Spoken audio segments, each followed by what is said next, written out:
Bearcat Bounce Podcast, back at it again. That's right. As always, I am Brent Young, joined alongside two fellas, who have taken in year one of the Wes Miller tenure, who have currently been diving headfirst into spring football practice. And of course, as always, they bring you as much as possible here on Bearcat Journal. That's right. It's time for the Bearcat Bounce Podcast, presented by Danco Transmission. That means I got to bring in my putties, my pals, Aaron Smith and Chad Brendel. Aaron, Chad, guys, how are we? Doing well. It was another nice day after this stupid last snowstorm, hopefully, of the season. So keep that warm weather coming, man. Warm weather. Spring is here. Chad, how are we? I'm so mad at the Reds. Yeah. So mad at the Reds. But what can you do? I was actually when the Winker stuff went down, I was on the phone talking some transfer portal with one of my contacts, and they were like, "What's the deal with Winker?" And I'm like, "What do you mean? What's the deal with Winker?" He's like, "Oh, you're not on the internet right now, are you?" I was like, "No." Son of a. I'm just mad. I'm mad. But we'll be talking plenty of Reds baseball tomorrow on PTP. I can promise you that. Yeah. Here's the thing people don't understand with the Reds. Like, with UC, I'm in the middle of covering the teams. So while there's emotional investment, it's different. Mm-hmm. The Reds are the one thing I'm like a fan of. Like, just I've been a Reds fan my whole life. The 90 World Series was right in the middle of my childhood. It makes me so mad, but whatever. I'll get over it. I need somebody to pump me up. Yes, you do. Don't you know? Don't you know? You pump it up. But but you know what? If you're watching live here on YouTube, or you're gonna be watching later on YouTube, you already know who's the fourth leg here on this lion of a BBP broadcast is, and that means it's no further ado before we bring in none other than one of the goats, 6'2", strength coach extraordinaire, Brady Collins. Brady, gentlemen, how are we? Doing great, boys. Always pleasure to be back. I know it's been a week or 2 weeks, something like that. 2 weeks. I see there's a quote here from our guy Edward here. It says, "Brady, want to buy a baseball team?" My answer to that is no, thank you. Yeah, but you know what that baseball team probably needs to do? They probably need to get some, check their oil, get their oil changed. They probably need to. That's right. Need to go. That baseball team needs work under the hood. They need some work under the hood. A whole new engine. Danco Transmission, guys. If they spend over $100, they're going to get $56 off. $56 off at Danco. That's more than half. That's. I think that's the third highest payer on the Reds payroll. That's how much he's making a year. Did you see that stat? Ken Griffey Jr. is like the 6th highest paid Red right now at $3.9 million a year. I did see that. Disgusting. Good for Griffey, man. Good for Griffey. I waited on him at a Radio Shack one time. Oh, there we go. Nice. Kid keeps winning. Yeah. Good story.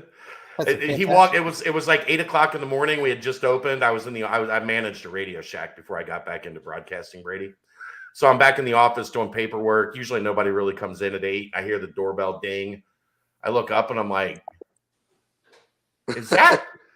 So I walk out and I'm like, "Hey, how can I help you?" And he turns around and sure as shit, Ken Griffey Jr. They were he was open, like he had bought like an office space downtown, and they were fitting it with all the computers and all that stuff so he could watch tape and whatnot and what have you.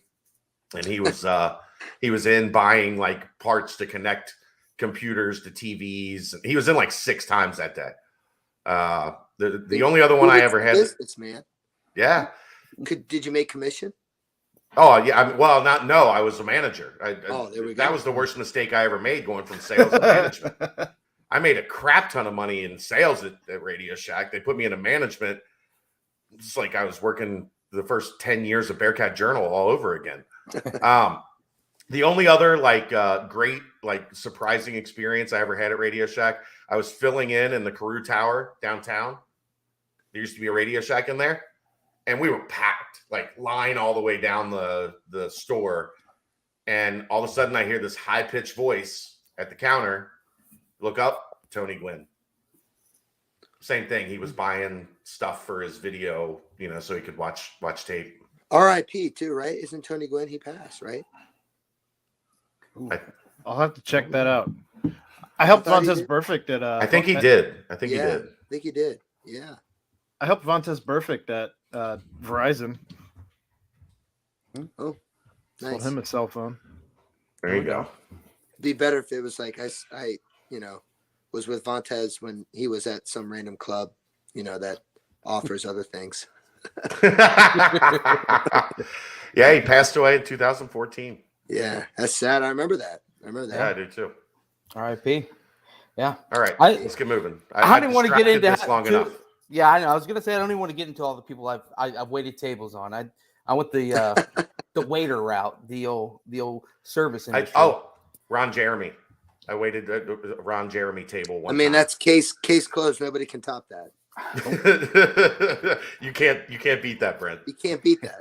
And he looked exactly like you would expect Ron Jeremy to look. I was waiting tables at a place that's right next to the Hilton, the airport Hilton, and he came in one night. It was 10 minutes before closing. So that looks an awful lot like Ron Jeremy, and then a couple people came in with him, and I was like, that is absolutely Ron Jeremy. Absolutely. Rock solid pick. Rock solid pick. No innuendo. No, none. Well, let's break it down. Speaking of time off and other jobs outside of what we're doing here and now, and Brady, you've got some time off, so fill me in. How was that first week? Just kind of wrap up the first week. Just highlights. We're gonna dive into it deeper, and then what you got plans for this week off. Yeah, I mean, I think Chad obviously did a great job with the practice notes. I think, it kind of gives you, hands-on. Almost feeling like you're right there on the sidelines reading into it. From my perspective, I think the best thing to see and that I'm most proud of is that the intensity, the focus, the tempo, it's the same as it has been the past 4 years. And, obviously our first year, we had to build to that. But, you got a lot of new faces in some areas, and you got guys that have played a little bit that, now we're counting on to be the guy. And, you got a nice little shuffle up front on the O-line because, Metz and Renfro are still they could be doing some stuff right now, but it's like, hey, we're all good. You don't need to be getting a lot of reps right now. So it's allowing a lot of guys to get a lot of reps, play a lot of football, get better, and a lot of the coaching staff to kind of see some different things. But, for the first 4 practices, I would say, very, very impressive. Love the way the team's coming together. Again, that's what's so awesome about this time of the year. The winter, your team is reborn every single year, no matter who's back, no matter who left. So it's fun building that. And then you get into spring ball, which is everything. Football is everything. So that, those guys are running around, playing the game, communicating, doing what they have to do.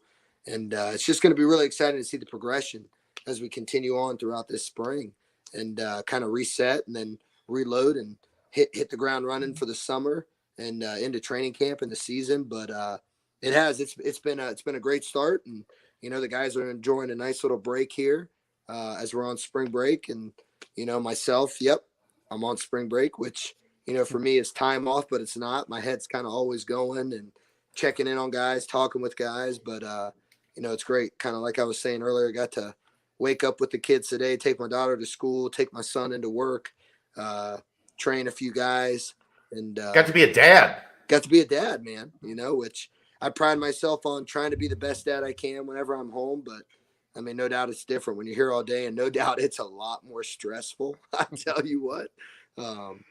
Still give props to my wife every single day. Hello. But it's been great. It's been a great start, and we're going to come back and be nice and refreshed and ease our way back into it and hit the ground running and continue to take this place to where we want it to be. So I got to go to the first practice that you had of the spring time here, but the outdoors practice, the yes, nice one. It was the most perfect day that you could even ask for. Yes. So one of the players that stood out to me as a guy that looks like he's put on some weight was Jaheim. So what have you been doing or what have you noticed different about him as you've come out of last season? And like I said, he just looks thicker all around. Yeah. Jaheim was a guy when he first got to us, he was about, 212, something like that. And, put on good weight, got to 225, got to 230, 235. And just looking at him and his frame and, his genetic makeup and just what we want him to be, you knew there was room for growth. And, he is, quote unquote, replacing or playing the spot that Beavers occupied the year before. And we all know Beavers was a specimen of a human being, played at 260, went to the Senior Bowl at 252, was at the Combine at 237. Today, he was about 240 when he weighed in. So again, you kind of look at, guys' frames and their body and their makeup and what they can be. And, for me, I'm always going to push it, see what guys can get to. And with Jaheim, the whole offseason was, hey, man, you got to be 242. Like, let's get to 242. And there would be days he'd peak 245, 246, 240, 238. But he's been doing a really great job of holding 242. And again, it's such a misconception out there in the world. But when you put on lean mass, you're faster, you're stronger, you're more explosive.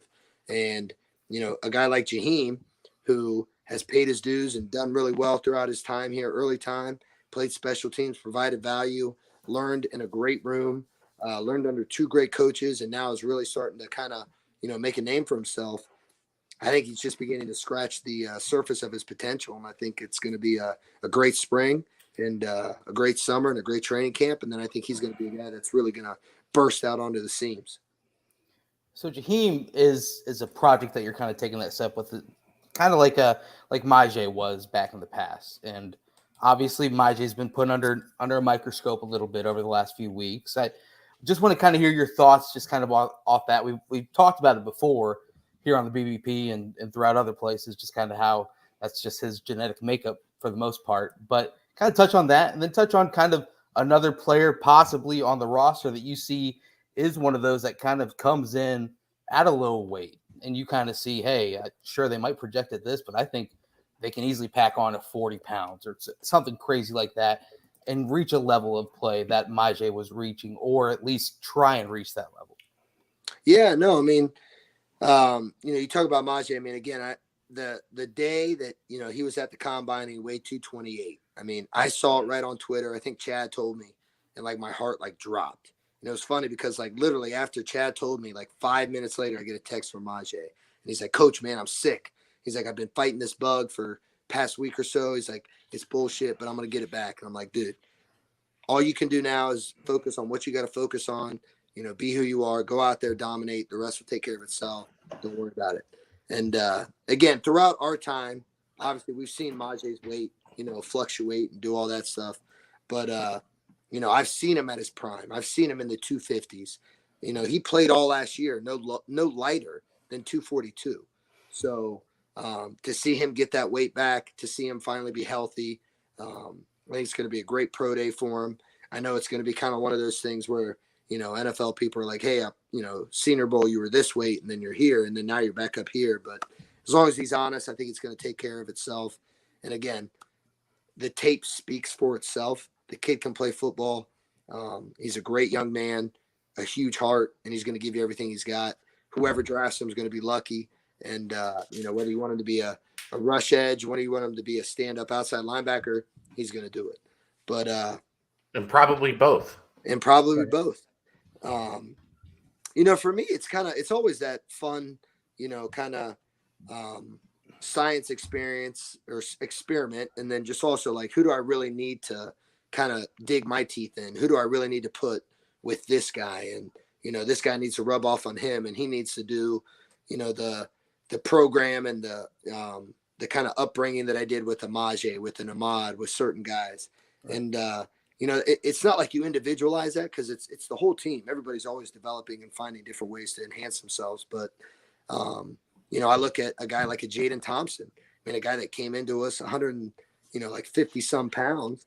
Right. And all of a sudden now he's up to 180 and the goal is going to be 190, 195. Imagine what that's going to do to him. It's only going to give him more confidence. It's going to make him stronger, going to make him faster. And you just kind of look around the whole room. It even happens with big guys. Big guys come in a little bit heavy. I still to this day remember when Coop came in and he was 315 and you're like, oh man, this is great.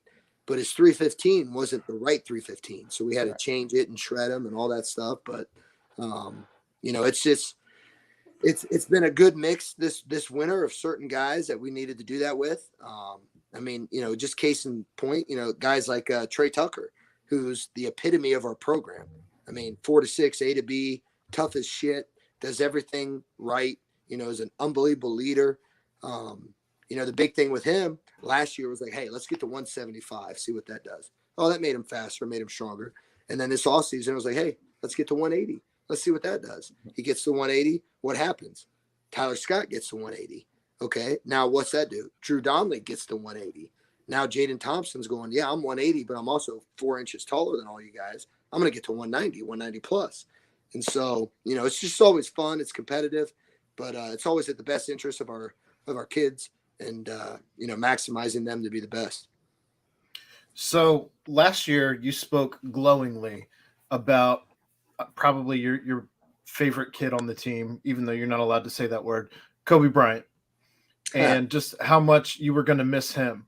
Have you seen any of these young guys trying to step up into that role as your little protege, if you will, or anybody trying to take on that type of leadership or that type of just, I'm Brady's guy? You never want anybody to be, quote unquote, my guy, because my guy is everybody. My guy is everybody, that represents his program the right way, the name on the front, the name on the back, and just does everything right. That's what we're all about. But, I'd be lying to you if I said we as coaches, the weight room, the football field, life in general doesn't play favorites. Of course, it's going to favor those that do everything right, that maximize themselves, that grind and, stay extras, stay late, do all that kind of stuff. But, we never want guys to try to fill the void of a Kobe Bryant, an Ahmad Gardner, a Des Ritter. Big shoes. Big shoes. But we want them to understand that the standard that they set and the legacy that they're leaving behind will not be forgotten. And so when they step up into that position, they're going to enhance it. Well, how do you enhance it? Well, okay, I'm Todd Bumpus. Okay.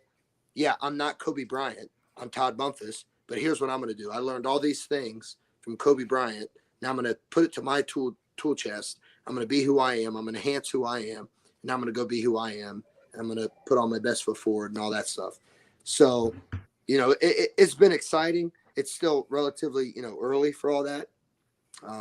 Like I said, that's why the winter's so great. Your team is born. You go through spring ball. You find a hell of a lot about your team, and then you reassess. You attack the summer, and then you go into training camp. But, like I said, I just mentioned his name. If there's, epitome of who we are as a program, Trey Tucker's, he's right there.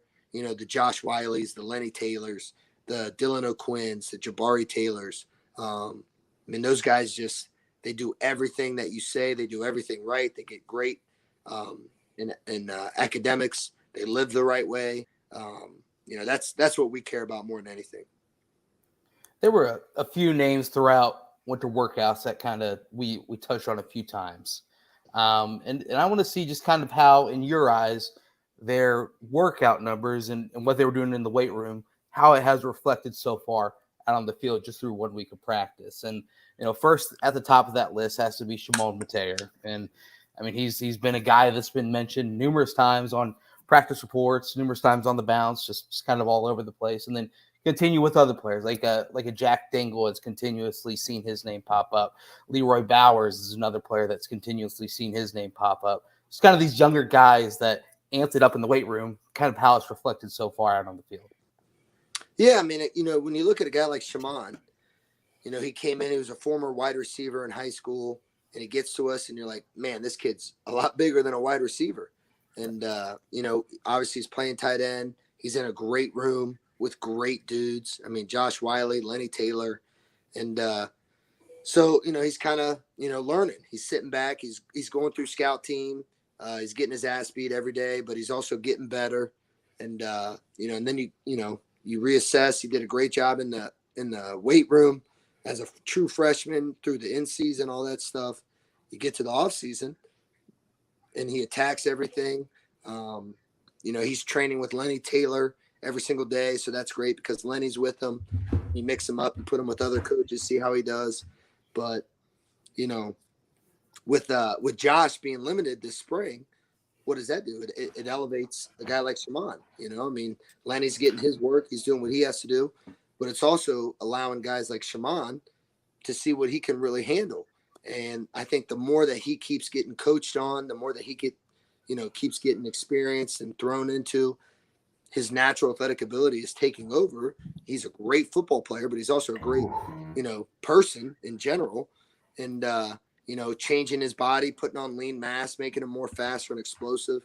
Obviously that's helping him. But at the end of the day, he's the one that's doing it. So, but kudos to those guys in that tight end room. It's been really cool to see. I told Josh the other day, I said, you better get back out there, bro. Shaman's coming for your spot. He said, easy now. Yeah. He's learning from the best. And I said, yeah, Lenny's taking him under his wing. Like, yeah. Well, that is, and again, we're all blessed. We know what Josh is. We know what he can do. But also at the same time, I think everybody should be excited for what they're about to see with Josh, because, him and I have had a lot of talks, and for him to be fully healthy, for him to hold a 250-pound weight, and for him to really, look at this year as, hey, this is my last year. Because last year, that was like the big thing with him. He was kind of like, oh, it could be my last year. It could not be. So everything that he did wasn't kind of like, all in as this is it for me. This is, I got to leave this legacy. I got to do this. I got to do that. And, I think that's what's going to be really interesting this year with a guy like Lenny and with Gino taking over and, really maximizing what Lenny does well, what Josh does well, and not just making them, the same.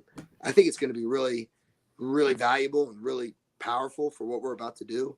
And I'm excited for it. But again, like you said, no doubt Lenny's all over Shaman, Wiley's all over Shaman. And, when those guys do leave a year from now, Shaman's going to be in a good place, and it's going to be even more of a challenge for us to get him there. And, but again, kudos to him. I wrote the other day, I get a feeling I'm going to write something about Shaman Mateer every day, because it doesn't look like through 4 practices he's a guy that's that has any intent on having a day, like a down day. Yeah. Or a day that he doesn't go out there and do something that makes you go, ooh. The move he put, who was that on? He put a move on somebody in space day 3 that was Danco. like, Danco, yeah.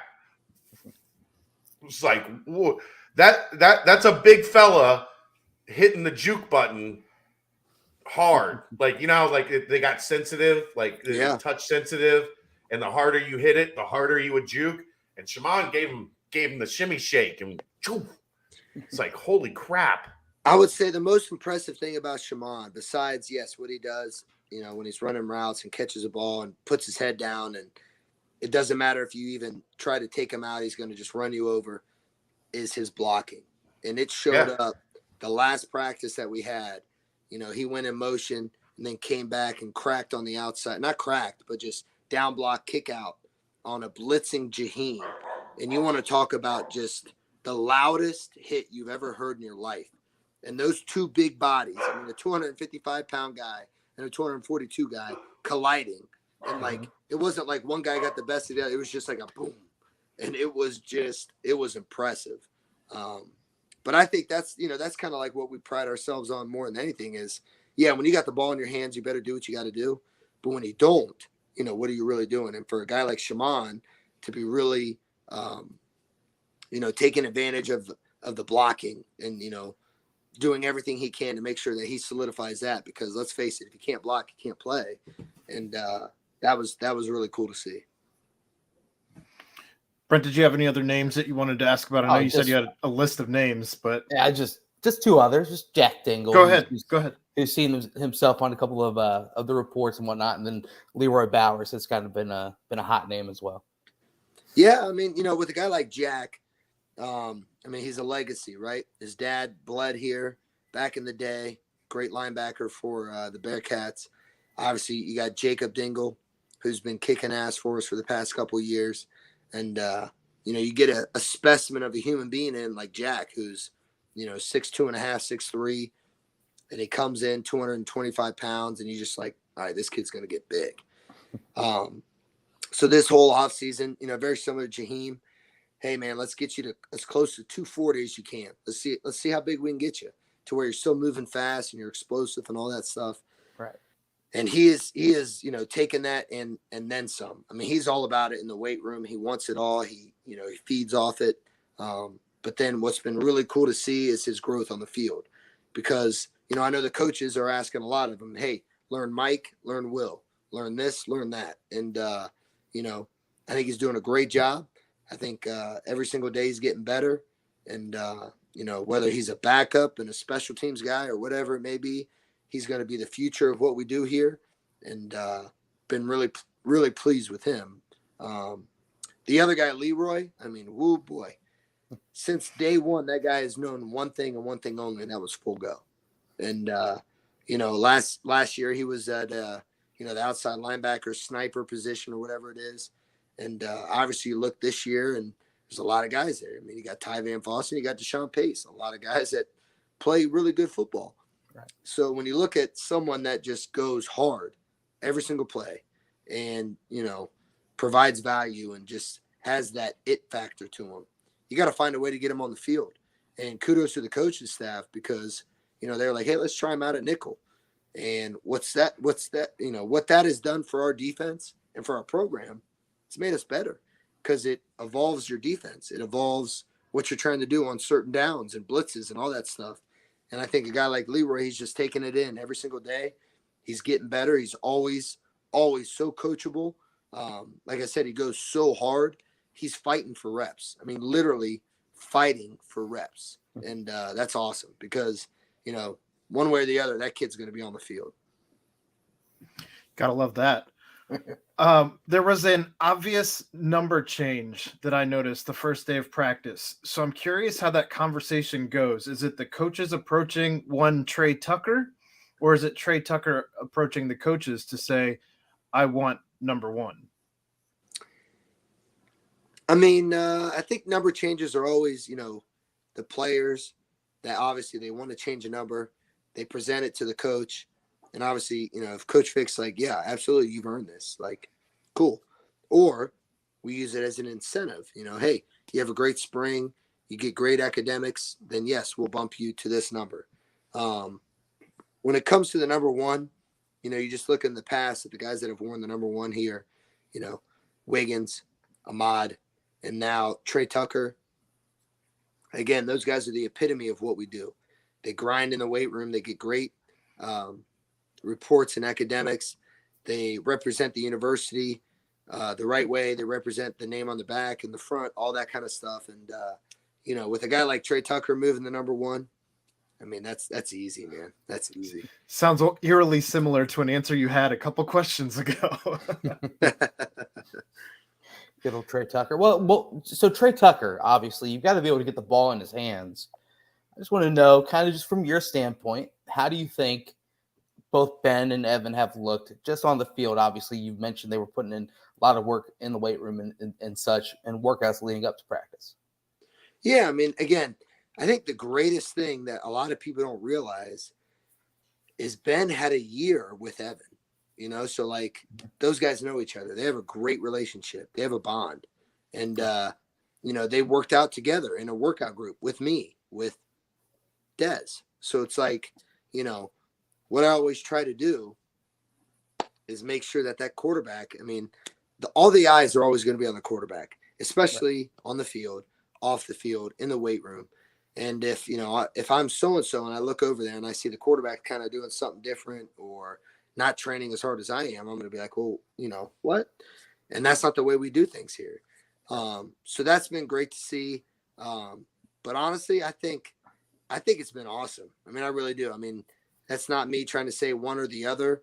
I'm really proud of both of them. Ben came back very humbled, very, just happy to be back. Again, did great things at Eastern Michigan for that 1 year he was gone, but obviously is so excited to be back. He's back home, training the way he should be training, all that kind of stuff.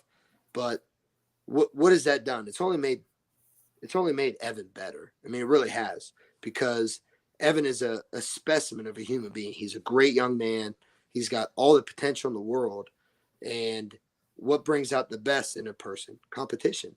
So, when I stand back and I evaluate everything, I've been just so pleased with both of them. I mean, really, you see a different Ben Bryant than I did, 2 years ago when he was here. Right. I see a different Evan Prater than I did a couple months ago when Dez was here. And why is that? It's because iron sharpens iron. They're both pushing each other. They're both helping each other. They're loving each other up. But it's been really cool to see. And that, I mean, I know it's coach speak and all that stuff. It makes our team better. I mean, it really does. Like, if Ben wasn't here and Evan was, getting all the reps, and not a knock on Brady Lichtenberg, a guy that's a great young player and all that stuff, but, is Evan really getting pushed to his maximum potential? Maybe, yeah. But now that you got a guy like Ben here, no doubt it's pushing him even more, and it's pushing Ben even more. And, it's been really cool to see. They both have had, great days, and, everybody's feeding off of them. Again, for us, and then I know it sounds like coach speak, but you're talking about two great young men that just, I mean, if you want a quarterback at any program with any style that you're running, how could you go wrong with Ben Bryant or Evan Prater? Like, so really excited to see that competition continue out through the summer and training camp. And, I mean, it's a blessing and a curse. You know what I mean? Like, yeah, just like when we had Des Ridder and Ben Bryant, just like last year when we had Des Ridder and Evan Prater, like, and you got to have that as a program. You have to have that. Well, go ahead. So there's some new coaches on the staff. Obviously, you've worked with Coach Combs in the past, and I'm sure you had a pretty good idea as to what he brought to the table at this point. But what's it been like with him here now with this particular team? And what has it been like working now with Walt and Coach Cummings?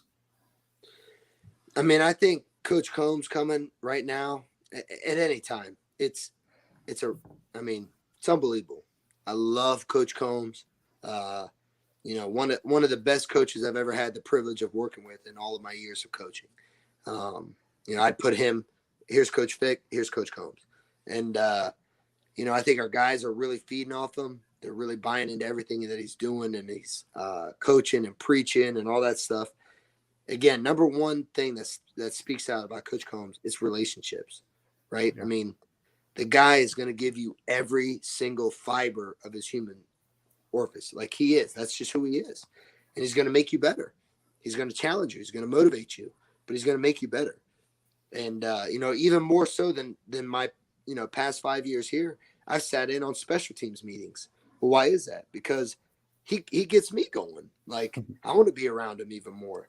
And he's in there every morning in the weight room. And, it's been awesome. I know our DBs are really, really taking to him and, getting better. And it's been a great, early start to see. And I can't wait to see how it progresses through the spring. Coach Walt, I mean, what a come up, right? Guy gets hired as outside linebackers coach. Coach Scruggs takes an NFL job. Boom, you get bumped up to D-line coach. Okay.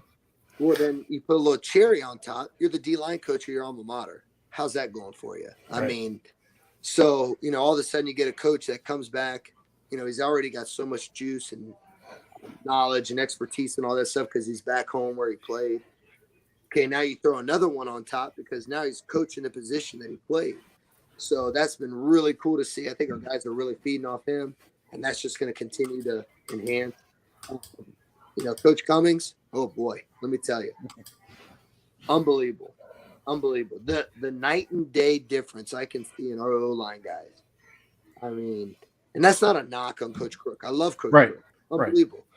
But just, the intensity, the purpose, the leverage, and just, the physicality that I can see in the first 4 practices of our O-line, it's exciting.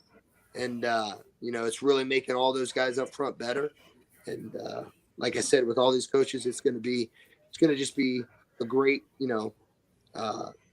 thing to witness throughout this spring. And then as we go into summer. And I wanted to add from a couple questions back, and I don't know, Brady probably won't want to comment on this, but to your friend Jeff, Aaron, let Jeff know, I don't think Trey Tucker is going to be the only number 1 on the Bearcats roster when the season starts. I've heard some rumblings of another number 1. I'm not going to give up the details on who. But I think there might be somebody in black wearing number 1, maybe. Just a little nugget there. And who would that be? Do you want me to say? I don't want to ruin it for him. I don't want to take away his shine. You're not going to ruin it for anybody. But give us a hint. How about like high school or position, and you'll let people kind of just break it down themselves. How about this? Does his name rhyme with lace? Maybe. Maybe. I could see that. One. Yeah, I could see that one too. I'm just saying. I know Jeff was worried because he wants a defense. That's a defense thing. That's how it started with Wig and with Sauce. He wants somebody on defense rocking number 1. I think he's going to be okay when the season kicks off because there'll be a number 1 out there on the Black Cats defense. That's just what some rumblings I've heard, some through the grapevine things that, Okay. This person I also heard played through an injury, probably, I don't know how he gutted out playing through a Cotton Bowl. Oh. Rhymes with lace. Probably because he's an animal. Yeah. Yeah, he played through something that's keeping him out this spring. That it's an impressive feat to be on the field and playing with the injury he had. So not as impressive. It's not that impressive. No, it's pretty impressive. It's pretty impressive. You know it is. Many of guys have done it before. I'm playing hurt right now. But anyway. Yeah, but none of them have done it against Alabama, Brady. That is a good point. That's a good point. I wanted to your innuendos there. I could see that. Now, granted, he's going to have great academic spring, great summer. He's going to have to earn it. He's got to earn it. And I think if anybody could, that kid would. I mean, and I know one person that, should be the number 1 on defense if you wanted to do that, but will never change his number. Shout out my guy, Arquan Bush, who's the freak of all freaks. Yeah. He's been everywhere. Slot, boundary, field. He's been all over. I think I don't even talk about Arquan enough. And I really want to make sure Arquan for granted, for sure. I don't, but No, but I mean in general. Yes, because you look at a guy like Arquan. I mean, just think about the Peach Bowl in 2020. Yep. Ahmad has back spasms, can't go. Okay, what's Ahmad do? I got boundary. All right, he steps up. What's he do? Shuts down, locks down that side of the field. Okay. And then he comes back this year. Obviously, we're blessed. We got Kobe Ahmad. He plays nickel. He's the best nickel corner in the country. This offseason, what's he say? You know what? I got you guys. I'm going to play boundary. Okay. So, but that's exciting. And I appreciate that little nugget there because I will use that as well for my motivation. It is interesting to think where Arquan would be as far as just notoriety if there wasn't Kobe and Sauce playing with him for the past 2 seasons or 3 seasons for what it's worth. But yeah, so I mean, I've always loved Bush. Bush was playing through an injury throughout the first half of his career, right? Oh, I mean, he's always dealt with a foot issue and that big toe that he has, and he got it worked on this off season, and been doing really, really well this spring and this off season and all that stuff. And again, kid that is just the ultimate competitor. He's gonna do whatever is asked of him, whatever is called upon, and he's a tremendous leader. And again, Kobe, Ahmad, all those guys. Let's face it, we wouldn't be here too as well without a guy like Arquan Bush. Right.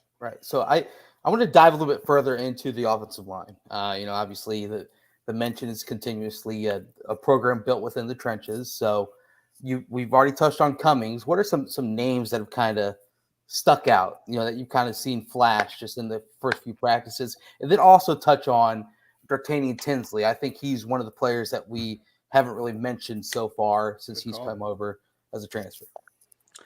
Yeah, I mean, I think I said it kind of, just briefly. You just look across the board. I think every single O lineman that we have, whether they're a returning starter, a scholarship guy, a freshman, a walk-on, they've gotten better. And, the number one guy that stands out to me right now, I would say is James Tunsil, a guy that got to us last year and all that stuff. But just, taking the coaching of Coach Cummings, taking a full year under his belt, really embracing the culture and the brotherhood of our program and enhancing who he is. Another guy that really stands out is Gavin Gerhart, with Jake Renfro getting his post-season rehab taken care of. He's been called upon to take the first team reps at center when really he's probably a guard, but he's doing a great job at center, doing a great job leading and, getting better at what it is that he's doing. But again, just across the board, all those guys are doing really well. And it makes me excited. Cam Jones is trimming weight, getting back down to, where he should be to perform at a high level. Metz is rehabbing, getting back to where he will be to kick ass next fall. And you add a guy like, D'Artagnan Tinsley, a great addition, great kid with great power, came in the right way, very humble, very quiet, worked his ass off, embraced the culture and the brotherhood and all that stuff, and is really starting to kind of, scratch the surface of his potential. So it's been exciting, man. I mean, it really has. The new faces with Luke Dalton, who just got here this offseason. No doubt. I mean, his eyes are still as big as can be because everything's new to him and exciting and hard and challenging. But, you just every single day you see them getting better. And, I mean, ultimately, that's what you want. You just want guys getting better. And been very pleased, very impressed with the O-line production. A new guy we also haven't talked about a whole lot since he's been here, who I would contest might have the best hair on the team. I also think that his hair makes him look a bit like a dragon, is Ivan Pace. What have you seen out of Ivan thus far? I know we've talked a little bit about he was going to be some fun for you in the weight room, but what have you seen both in the weight room now that you've had a couple weeks under your belt with him and also on the field? I mean, Ivan is explosive. He's a little more compact, but he's twitchy. He's explosive. He's strong. He's fast. And I think he's been a great addition. Again, came in, very quiet, very humble, kind of feeling everything out. I'm sure a lot of this stuff ain't what he did at Miami. I mean, I know a lot of it is. But, I think he kind of had a general idea of what to expect. Granted, his brother and, he knows a lot of the guys on the team and all that stuff. But he's done a great job. I mean, he really has. I mean, he's a guy that if he messes something up or he does something the wrong way and we got to fix him on it, it'll never happen again, because he's not used to it. And that's okay. Like, that's our job. That's the kid's job. That's the culture. And I think he's done a great job, and he's gotten better throughout the whole off season. And you're really starting to see him show up out there on the field. I mean, he's got some shit to him now. I mean, he flies into the A gap, the B gap, the C gap. When he's, dropping into coverage and someone crosses his eye, he's going to hit you. And that only makes everybody better. And I think he's going to provide a tremendous amount of value to our program. pretty interesting seeing some of those sets we talked about with Jaheim potentially, playing as a rush end. And then all of a sudden you got Jaheim and Ivan on the field at the same time with Huber or with one of the dollars and Pace or Van Fossen. And all, you're like, oh, okay, now. And then you Bowers in the nickel, and you're starting to see this versatility that's been recruited. Some wrinkles. That this defense is just like, ooh. Mike Tressel's like, oh, I got this chess piece, and I got this chess piece, and this one plays like that one, it looks like this one, and this one's a queen and can do everything. Like I'm having fun watching the defense because you're starting to see it's like Fick and Tress and Hitch and those guys all got in the lab and started cooking up crazy creations of things that might work. Oh, 100%. I mean, and even from my standpoint, I mean, I sit back there and I'm looking, and then all of a sudden this defense comes out there and I'm like, wait a second, what is that? Right. And I mean, again, kudos to our. I mean, that's why they are who they are. That's why they're so good. That's why the defense here has and will continue to be elite. Like, you're going to put the best players on the field in the best position to do what they got to do. And, the other day you look out there and you're basically got like a 3-4 hybrid, Yeah. You're like, all right, there's Jaheim, there's Huber, there's Pace, and there's Ty Van Fossen, and Pace would be there. And, okay, yeah. And then all of a sudden, you got Leroy and Arquan and Todd, and, okay, I like what we're doing here. And, again, you said it, mad scientists. I mean, I think more than anything, I think defense is kind of that way. Offense, you got your 5-0 line, right? Mm-hmm. You got your wideouts, whatever you're going to do, your 2 back, your 1 back, 2 tight end, 1 tight end, whatever you want to do. When it comes to defense, man, all you're trying to do is disrupt the offense, give them a different look, and ultimately put your best players in the best position to do what it is they got to do, defend the offense that you're facing, take away what they do best, and then also threaten them, Go hit somebody. And I think when I look out there and I see all those guys, I'm just like, yes. So, keep it going, coaches. I love it. And I'll keep doing my job in the weight room. Let's go win some games. It's a fun, like I said, from weeks before the start of spring practice.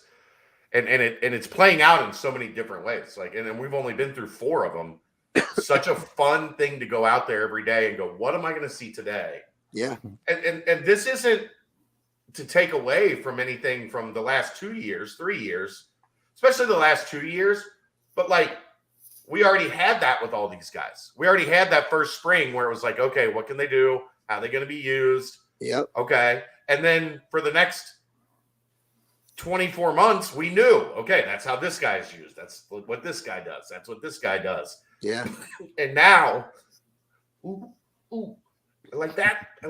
What's that? Yeah. Where did that come from? Who's this guy? Yeah. It's a blast. It is. And, again, I think that's just more, I mean, yes, coaching and all that stuff, but it's a testament to our guys because, we know, base 3-3-5 or whatever it is. Okay.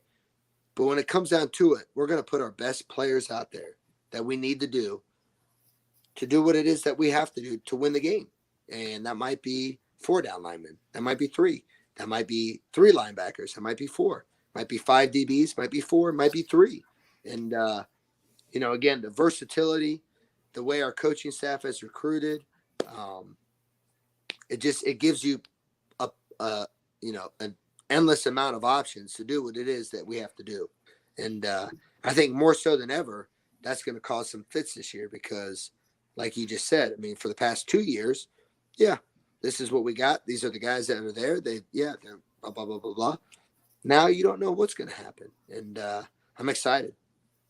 Well, similar to Arquan, I feel like Hicks is another player that kind of relatively flies under the radar. He's going to be one of the top 3 veteran players on that defense. How's he looked so far this past week? Is he taking that next step of a leadership role and kind of raised up whatever other sidekick he's going to have in the backstop with him next year?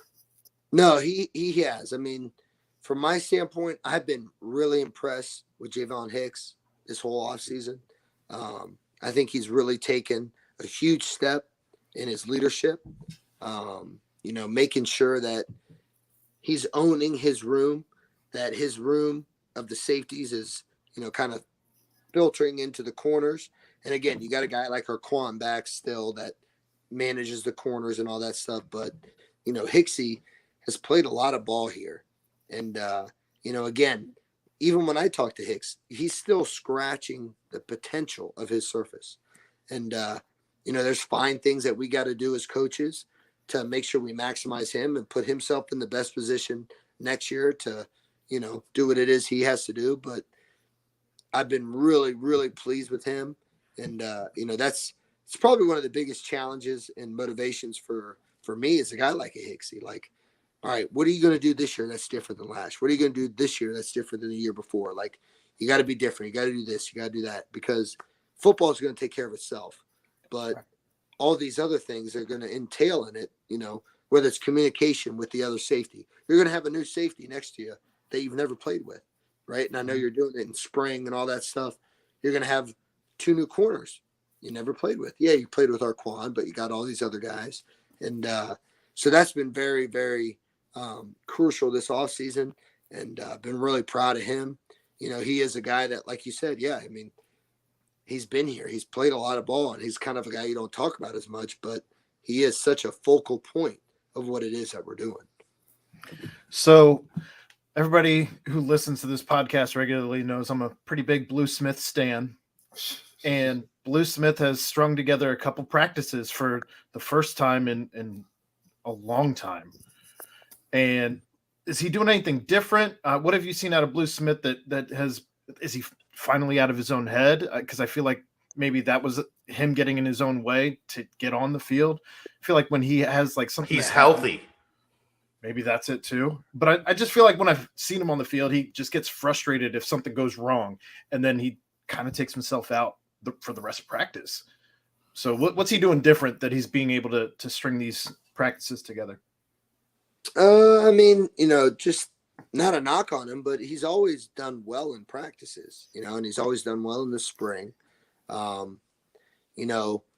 Donley hurt his back last week, but he's fine now, so he'll be back fully. So that, kind of provided an open slot for him to get a little more reps here and there.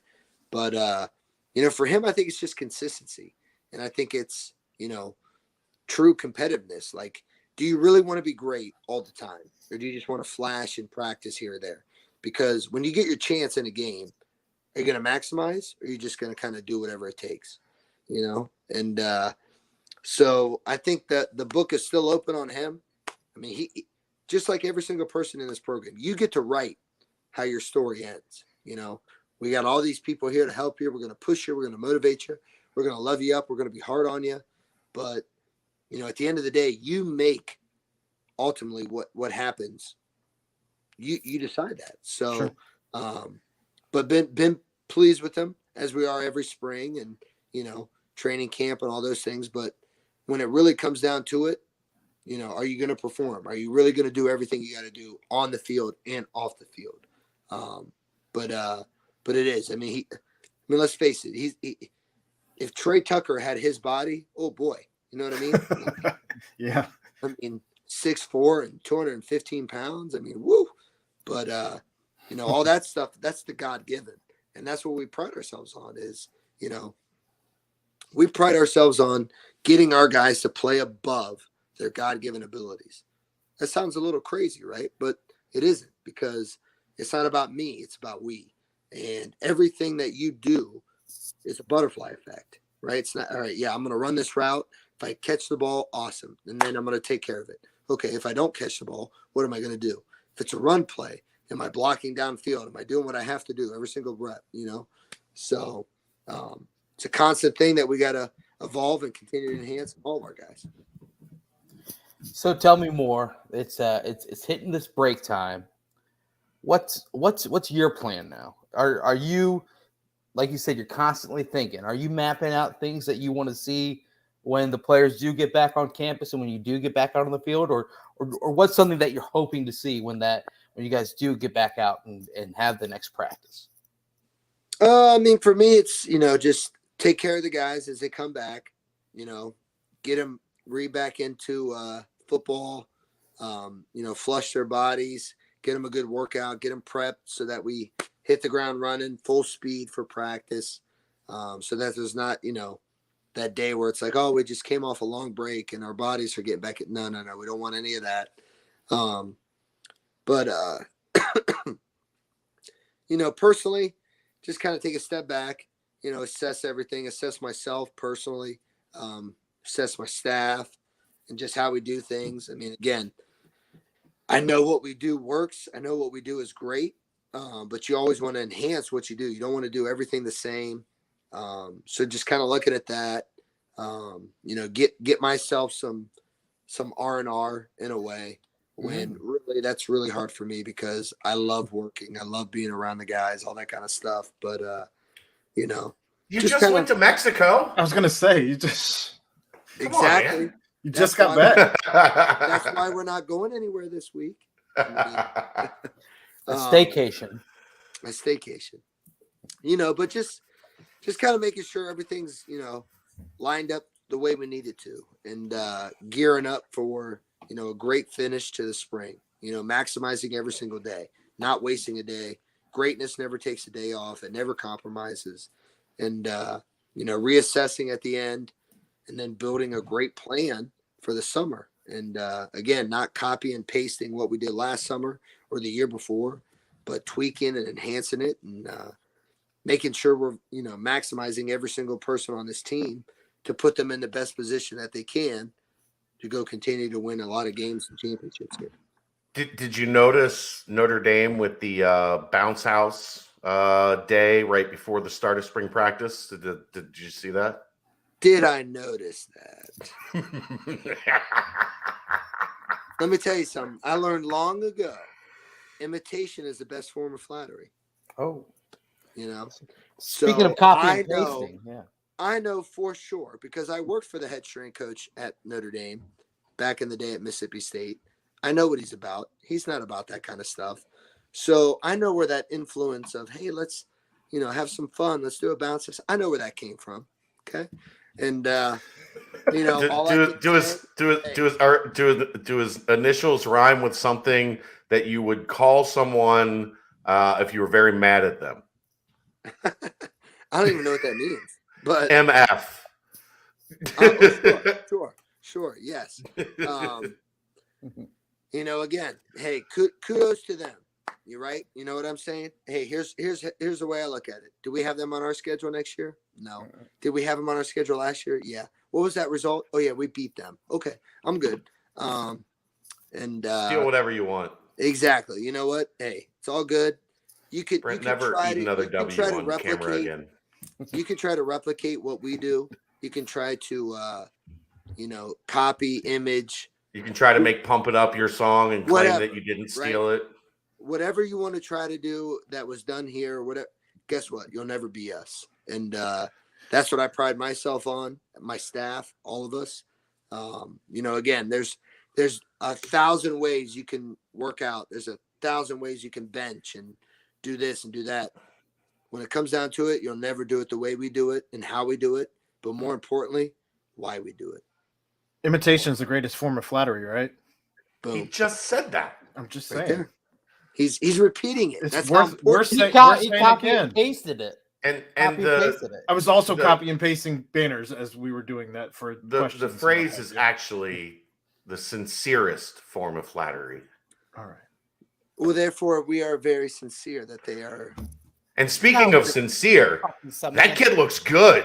He does. That's a guy. I thought he was like a DB body. The kid's got some junk in the trunk, thick, with a couple C's, if you will. He does. He's only going to continue to get bigger and faster and stronger, and he's a good kid. He's a great kid. Reminds me a lot of Malik Harrison. Okay, I continue to just be blown away by what kids look like when they get here now, as opposed to what kids look like when they used to get here. Yes. JQ. Yes. What Thank factory did they clone him in? Thank you, coaching staff. Thank you. Right?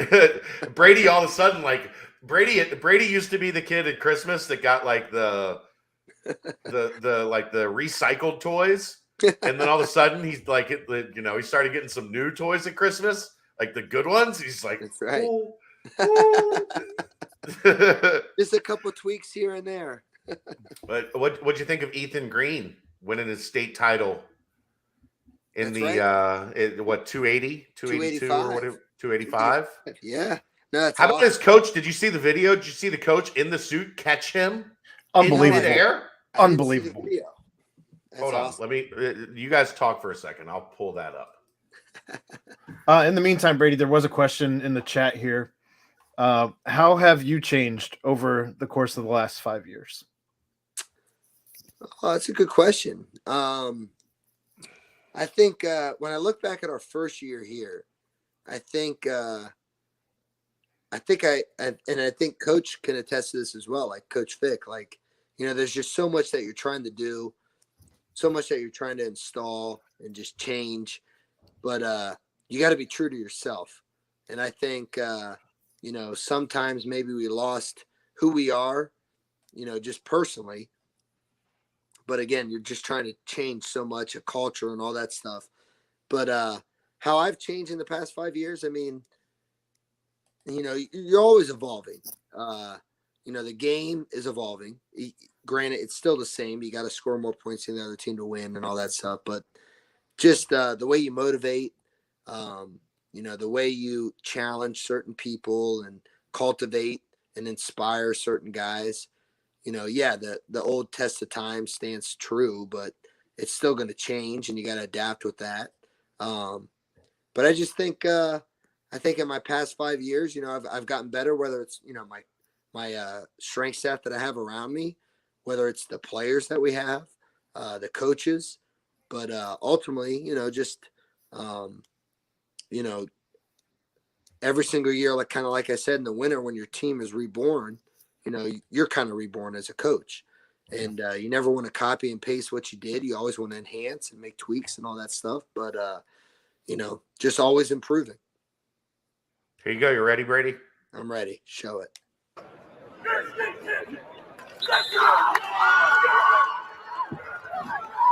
Look at that. That's a big boy to catch like that. It's jumpy, but the actual video on Twitter is pretty smooth when he just catches him. Is that better? It's gone now. I like it. Either way, I like it. All good. Oh, good. Whatever. Well, he's going to be Didn't jump on my screen, but be a fun one to mold. He's what, 6'7", 285? That's For a now. lot to catch. Yeah, that's For a lot now. to catch. For now. The guy that caught him kind of looked like Blake Yeager a little bit. Did he have a beard? Yeah, he was like 6'5" and had a beard, so he looked like Blake Yeager. Might have There been we him. go. Might have You been got a him. couple questions for Brady? Let's get him out of here. We've had him on here Yep. for too long. Couple already. questions. Oh, good. Couple questions in the mailbag for you. I'd be interested in Brady talking about how Evan compares to Desmond: height, weight, speed, quickness, strength. It's a good question right there. Height, I mean, yeah, he's right there. Minus his hair that he has, Weight, he's a little bit lighter. Des was always, plus 200 all the time. After his first, couple years with us. Evan is a hard gainer, hard to really maintain that 200 plus pounds. So we really got to continue to enhance that and work with him on that. But when it comes to, speed and quickness and strength, I mean, Des obviously had all of that. Des was one of those freaky guys that, yeah, he was long and skinny, 207 to 215, but yet he could still squat like, 405 easy for reps. Whereas Evan is a little bit harder, but yet Evan has some twitchiness. His upper body isn't as strong as Des and all that stuff. But, again, we'll continue to enhance that. But if I compared a young Des to the Prater that he is now, I would give the advantage to Dez, obviously a little bit, but that's just more motivation for me and to a young Evan. All right. Next question. We kind of talked about this a little bit as far as what you were planning on doing over break, but they were just curious about coaching staff on spring break. Are you breaking down practice film or going on the road recruiting? Not sure of the calendar / contact rules. Well, I can tell you right now, I am not on the road recruiting. I don't think our coaches are as well. I think that would be a violation, but I'm sure they're all doing what they need to do. They're getting the R&R that they need. I'm sure they're, I don't know if they're breaking down film, but maybe they are. Who knows? Talking with our guys for sure. But as far as all that other stuff, I have no idea. Again, my realm is a little bit different than the coach's realm. But just know that we're always working to make every person on our team the best version of themselves to make our program the best. As we know, basketball has nicknamed their workout room the Monster Factory. What does Brady call his workout room? That's a funny little question there. I mean, it's the weight room, number one. But, I'd be lying. I call it a bunch of things sometimes. The dojo. I like saying the dojo. I call it that. I often refer to it as a club, because sometimes it's a VIP thing, exactly. And not only the music, but there's a Little John song. If you're scared to throw it up, get the F out the club. You know what I'm saying? So that, but I don't like to name it. Yeah. I don't like to name it anything, particular. I think our guys know full-heartedly when they come down in there, it's time to work, and we're going to maximize every single fiber of you. And, but there's always some fun kind of little sayings that we'll throw out and whatnot here and there, but it doesn't have a quote-unquote monster factor or anything like that. I feel like when you just turn off all the lights and let the red lights on, you just call it hell. But it could be that. Could be that. Whatever. Or, it could be, this is how you win games, something like that, I like it. I got one. Scott Hall thoughts. Rest in peace, the bad guy. Nobody better. Yeah. He passed away today. Dude. I guess he had a hip surgery or something, and ended up having like 3 heart attacks during the surgery process, and didn't make it out. I don't want to say it, but I will say it. I think that's what steroids will do to you. But one of the all-time great entertainers ever. Indeed. The toothpick. Chico. Chico. Hey, yo. You could, Scott Hall was just born. One of those dudes that was born to be a wrestler, right? That's why I don't like wrestling now. I don't ever get the feel that many of these guys that are wrestling now that were born to be wrestlers. The Rock, Stone Cold, Scott Hall. Those guys were born to be in the ring, not just because they could wrestle, but because what they could do on a mic. Probably more than anything. And Scott Hall was one of the ultimate, give that dude a mic. They just stop everything when he got in the ring. Just let him talk for 5 minutes before the match. Okay, the match is going to be okay. Scott's going to do his job. It's going to be good. But we're doing a disservice if he doesn't talk for 5 minutes before we get this match started. Yes. Well, think about it. Without the NWO, you wouldn't have had the Attitude Era because they had to have something to go up against. Right. Crazy. Now it's what? Bad Bunny, Snoop Dogg, and Logan Paul in the ring. Jeez. Brady, I had another personal question. Yes. Even though you're having a staycation. Yes. I want to know your favorite place for spring breaks and your favorite, most memorable spring break you've had in your past. Take it away. Oh man. He's not allowed to tell those stories. I was going to right say, here. which He one doesn't have can to you go talk in about? depth. He could have just said Hold on, time out. PC 2006. Hold on, time out before we get to that. Jason, get out. Don't sing it, just bring it is a rock line. That's not a Scott Hall line. No. It's the Rock, That's right? The Rock. That's the Rock. Yeah. That's not Scott Hall. Come on, Jason. No. That'd be like saying a Brady line was "We built this city on rock and roll." That's not his line. He's used That's it. a great song, though. I know That is his line. He's Yeah, used that line, but it's someone else's line. I did. Yes, I did blare that song post championship game. We know you told us. I know. I do pay attention. I mean, shit. I mean, you know, I don't want to be that guy, but like, you know, as the years have gone by with my job and stuff, like spring break, it's not like I'm the guy that's like, oh, we got to get away. Let's go to Mexico or let's go to Florida. We'll dig into your past. I'm gonna dig into the past. Fix says it for you. I would say my junior year of high school. Oh yeah. Here we go. When I played baseball, you know, every year we'd go to Florida, and I just look back. I was like, man, that was a great time. Like, you know, did we do everything that we were supposed to? No. Did we indulge in some other things? Of course we did. But just a great time down there in Bradenton, Florida. Okay. You know, as a junior in high school, had a good one. I think my sophomore or junior year of college, where my buddy and I and our girls, my wife now, we drove to Florida, Fort Myers Beach. That was really fun. But yeah, I mean, now I'm a big fan of staycations, man. Oh baby. Oh baby. Better. Nothing better. Nothing better than a good staycation, man.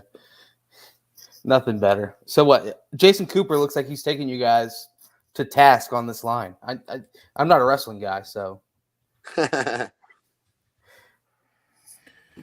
got to be a rock line, right? I think that's Well, no, it's one of the like many lines Scott Hall had. But if anybody's famous for that line, it's The Rock. all right. Okay. Like Scott Hall, if you think of Scott Hall, you think the bad guy, right?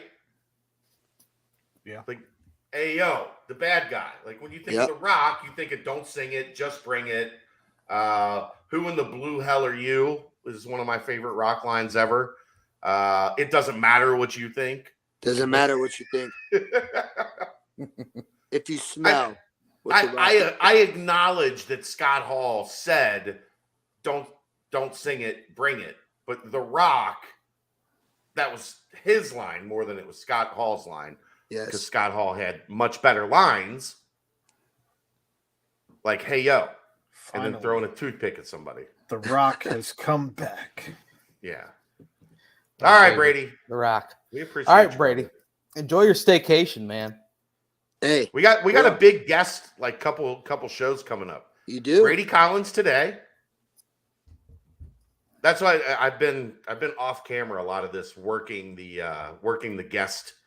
I didn't realize I was also the producer of all these shows. But You said, "Here, let me pull it up." Why would I also pull it up? no, I was talking about booking guests. Oh, John Cunningham Wednesday night with Dave and I, I don't have that pull. and then Marquise Copeland on Monday, right here on this very podcast. Are you going to ask where the facility's going? I mean, they've already told us, we think. Is that wrong? I'm just asking you. I mean, are you going to ask that? Yeah, should I? I mean, yeah. All right.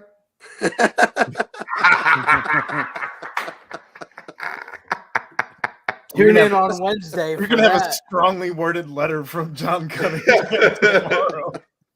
No, hey, I'm just, hey, you know, I don't know any of this stuff. You know, I'm just putting it No, you out don't. there. Just putting it out there for all the viewers, you know. Oh, before you go, we forgot to ask you last time. Oh, Can I you love that. update us at all on the status of the locker room? It's going really well, actually.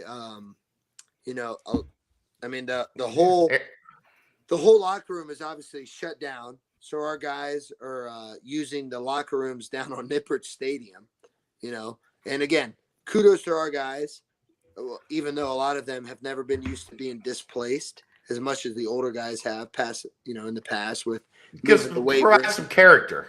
Yes, no doubt. You know, it's just more adversity, which we love. But things are going well. Constant construction, and really excited to see the final touches and all that stuff. And you know, whenever I open the door and look in there, you're just like, awesome. But you have no idea what the hell you're going to expect. You know what I mean? Like the renderings look good and all the pictures, but Have you met Tobes yet? I don't know who Tobes is. No. What? Zach, You talking about?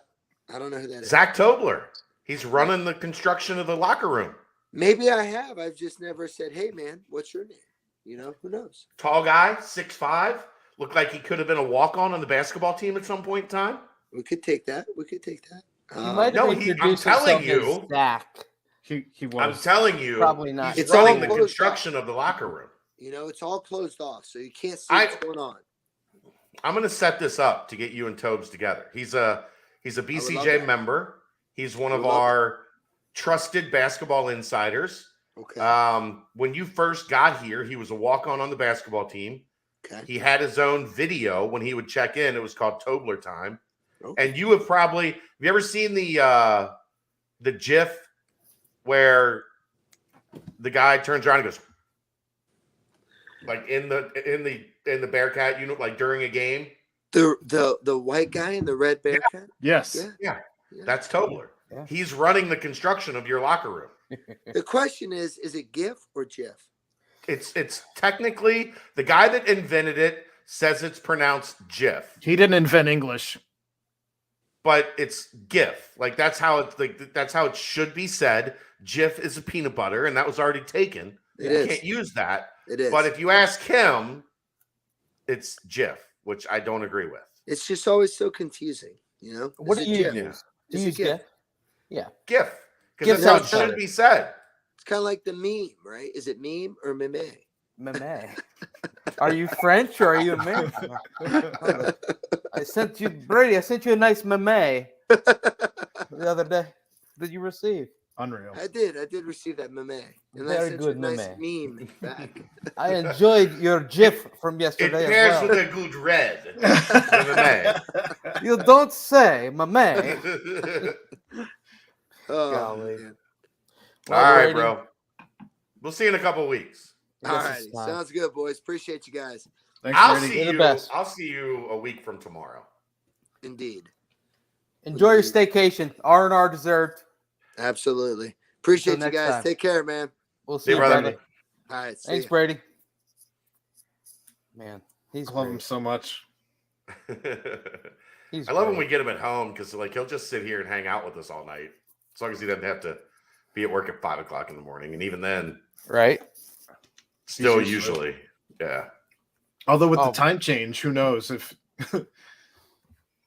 he's probably all jacked up at this point, stuff gets weird. Maybe that's why Man. they scheduled spring break when they did. right? Can we mention how weird the time change is? It's just, that is It's not- insane. Sneaks up on you. Oh, man. Sunday, you wake up, you're like, what am I doing? No, it's too late. And Why you're is it like, 10? Never mind. That's what makes sense. Why It is does it feel earlier. 7:45 and still daylight outside? It does feel earlier. It did feel like we were starting a little early, but hey, it's a good thing. But yep, big thanks to Brady. Brady's a man, I'll tell you what. But yeah, it is always so interesting hearing how just different but the same this group is, and kind of how it's gonna mix with the staff and everything. I mean, I don't know. Chad, you've got glowing reviews, obviously, and man, I can't wait to see how it continues to build with the next upcoming practices. Spring forward is awesome with the kids. Okay, spring forward. Oh yes, with the kids, very good, very good. Don't have any, so I wouldn't know. Is it good with the kids, guys? Yeah. Yeah. Boy, What are you talking about? Spring forward, the time change. We just This talked weekend. about the daylight savings time.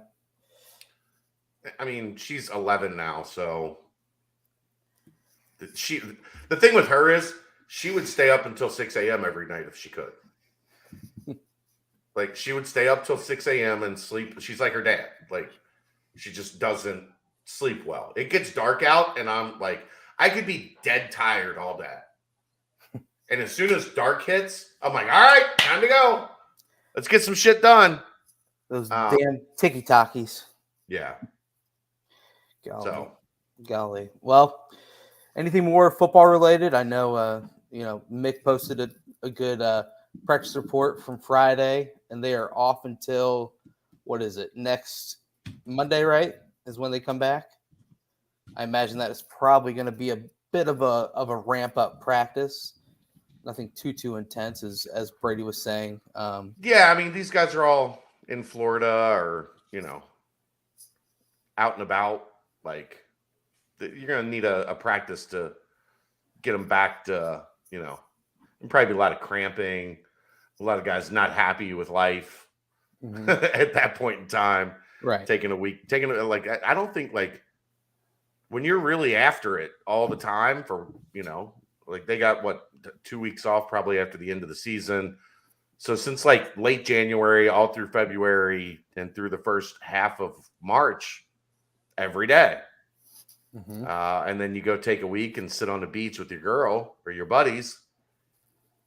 You come back and guess what? It ain't every day no more. No, not at all. So do you think Brady and the staff sometimes get a little nervous if they're just, thumbing through Twitter or, thumbing through social media and whatnot, and they see, some random kids on the beach doing the Oklahoma drill, and they're just like, gosh, please let our kids be disciplined enough to not do the Oklahoma drill on the beach, because some of those videos are crazy. I just imagine the coaches are nervous anytime they're not in the facility. Right. Exactly. But oh well, it's a week off from football, but they're going to come back. We'll have water ball coverage as always there. Anything more on football, guys? Big shout out to Mick for covering on Friday for me. Had some stuff going on. He did a great job with the practice report. So good job, Mick. I appreciate it. Sounds like as Brady was saying, that QB competition will be very fun one to watch. And then we highlighted some of the other talking points. So great to see him. Of course, Sammy Anderson, another name, highly rated recruit, getting his name out there as well. So it's going to be exciting. I'm going to mention Sammy Anderson in the mailbag. Okay. I can't wait to hear. Can't wait. But yeah, shall we move on? I guess it's time. Yes. Basketball. I know that the game against Houston was recapped on the nightcap with Justin Berg and whatnot. As a few days have already passed, any closing thoughts on that Houston game as we wrap up the season? Because as you reported last night, Chad, someone within the program said we don't play in that stuff, right? So that means season is, and that meant CBI, CIT, like right. If they would have got an NIT bid, they would have played. Yeah, I think there's going to be, who knows, but CBI in Daytona Beach would have been interesting, just because that's a new dynamic, a one weekend tournament, kind of strange. But anyway, so it's over, it's completely done. Rehash what your guys' thoughts are. Aaron, I'll start with you because Chad, you went in depth on the nightcap. Kind of just what your thoughts were as that Houston game was going on, and kind of as you maybe through the first half felt okay, things are clicking the Bearcats' way, shots are falling, defense is amped up, and then the second half happened, and now here we are. Well, I mean, I feel like the season kind of gave us a glimpse of what this team might have been able to be if they hadn't had to play 12 games in 28 days. 25 days. Well, I mean, I was going with the whole month of February, but 7 and 15 is the even more crazy part of that. Right. I mean, just the guys were gassed, and you could see it, and we kind of saw it in the second half where you it ended up being, I think, 42-19 total in the second. Shots stopped falling. Let's just say that. Nothing. Well, and defense wears down, and Right. your legs wear down, and you're playing the second game in 2 days, whereas Houston had some time off. 42-24 in the second half. I think it was maybe after they were up 10 when they fell apart 42-19 or something like that. Right. But yeah, I mean, it was. I'm honestly I'm glad that the first season is under the belt now for Wes Miller. It was a tough year for. I would imagine it was a tough year for everyone. It wasn't necessarily the team that he wanted to field, but it was what you had. And I'm very anxious and curious to see what this team looks like next year. Yeah, the thing that you can definitely tell is towards the end of that second half and in the last 7 minutes and whatnot, you could just sense how frustrated the whole staff was and how much they want to win. The players too, though. Yes, players too, but I'm talking just the staff in general right now. Is like that is a group of guys that want to win. They are genuinely PO'd. I mean, you can think about another recent time where it seemed like as things were crumbling, it was just kind of like, okay, this is the end of the season, whatever type feel to it. But no, there was no give up out of the staff, and it was permeated on the court through the players. Just like we've said throughout the entire year, at some point the talent really took over. It wasn't the hundreds of Houston fans in the stands that kind of came from a close distance that were really amping up the pressure on the Bearcats out on the court. No. It was just truly the supreme talent that Houston has and the ability for them to go out there and kind of gain control of that game. Chad, I think you tweeted it a couple times and mentioned it as well. Once Houston did what Houston does in the second half, it was kind of like an all-she-wrote moment. And you've got to have I can count numerous open looks that Cincinnati had towards that. Oh, there was 7 open threes that if they hit any of them, right, the momentum of the game changes completely. It's unbelievable. So, it's like you guys said, it's the end of the season. It'll be a season that gets analyzed, but I think it's more how the next step is that will get even more analyzation years down the road than the first season will. So, I don't know, Chad, just kind of thoughts on the Houston game itself before we move on to kind of just the initial quick hits. I did an hour and a half. There's not much else to say about the Houston game. But not everyone listened to that. They're listening to this. They should go back. Well. It's still up. It's still available. There's a 90-minute nightcap with me and Berg. The Houston game. Look, the things that Houston is really good at are the things that this Cincinnati team was really bad at. And ultimately, that played out over the course of 40 minutes. They did a hell of a job fighting their ass off and playing harder than Houston for the first 27 to 30 minutes. Mm-hmm. And then what Houston does took over. They got the ball to Fabian White. Not going to miss him. Have an answer to slow down Fabian White, and Houston took over control of the game. There's not a whole lot to say about breaking down that game. It's right. The one thing that I will say, this is a team that got beat. Houston could have beat them by 100 twice last year if they wanted to. True. And the first game this year got ugly quick, and Houston controlled most of the game. The second game at Houston, Cincinnati put up a hell of a fight. The third game in the conference tournament, Cincinnati put up an even better fight. That gap that was there, that existed at the end of last year to the end of this year, closed. Right. And it wasn't because Cincinnati was as talented or close to as talented as Houston.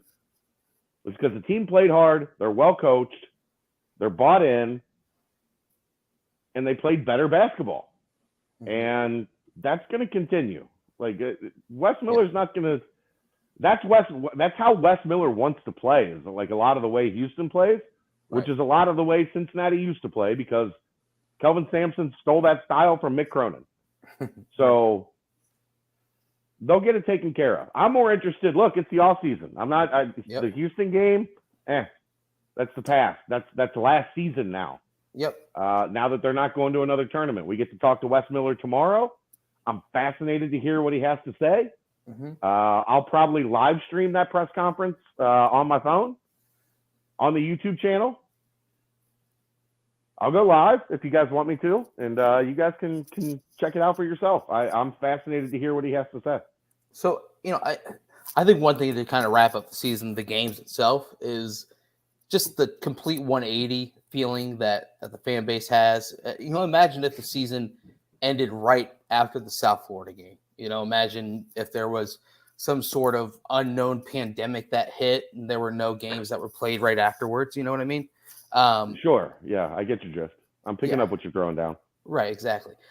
That would have been a completely different feel heading into the offseason than it was 2 weeks no doubt. ago. And if it weren't for the refs cheating, they would have beat SMU. What was the final ledger on that? I mean, did we not get an official ruling? I mean, there had to be some sort of crazy things going on behind the scenes. No, there's no crazy things going on. This is what conferences do when they need to protect a team to get into the tournament. Guess what? Didn't work, assholes. Well, they did get a 1 seed in the NIT. Good for them. Maybe they'll win it like Memphis did last year. There we go. Springboard yourself to a 9 seed or an 8 seed, whatever you are. But so yes, the final 2 weeks I think is what is giving everyone that bright light hope, that little glimmer of wow, Jarrett Hensley is looking great. Mikey Saunders has shown those flashes that we saw before, and different things of that sort.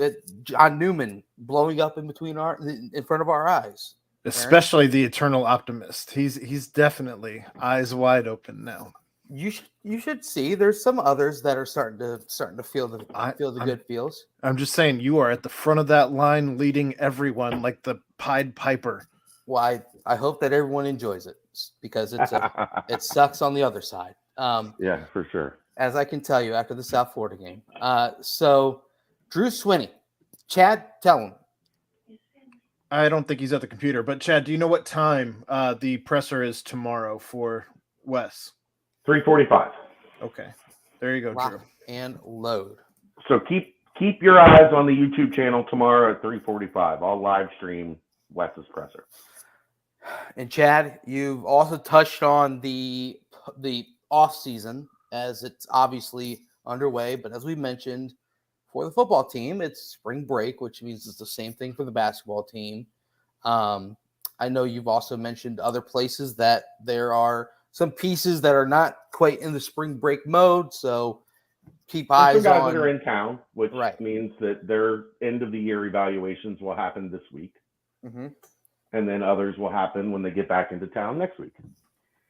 And if you are following on Twitter at all, there's been some names that have hit the portal that Cincinnati has been tied with. Obviously nothing crazy because there's 10 other teams that are in the tied with conversation, but still the staff's already getting active. It's the offseason, and it's a team that has some bright pieces as we saw within the last 2 weeks. And what can they do in this offseason to take that next step going into next year? And get better players. Right. Oh, we have beat that drum to a T. I tell you what. It's a redundant question, right? What they need to do is get better, find better players, get better talent, have a better roster. Guys that play basketball. Guys that play really well in the make shots offense. Yeah. The good news in basketball, it doesn't take a ton. You're not overhauling. Yeah. You can, if you find a starter or two, and all of a sudden, you've got guys out there for 28 minutes that are better than the guys that you had out there for 28 minutes the year before, you can fix it pretty quick. So that's the process that's ongoing. I'm figuring out how many spots are going to be open and who you're going to get to fill those spots. Right. As I said in the nightcap on Friday with Berg, big man, a rim protecting big man, because I still think defensively this team is going to need somebody at the back end of the defense to erase shots that also hopefully can do more than 3 points a game. Right. That's not a shot at Abdul. That's just the reality of the situation.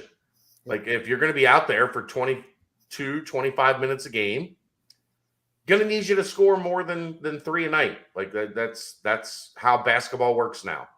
I think you're going to need a point guard. If you want to compete at the highest levels of the sport, point guard is the most important position. You're going to need one of those.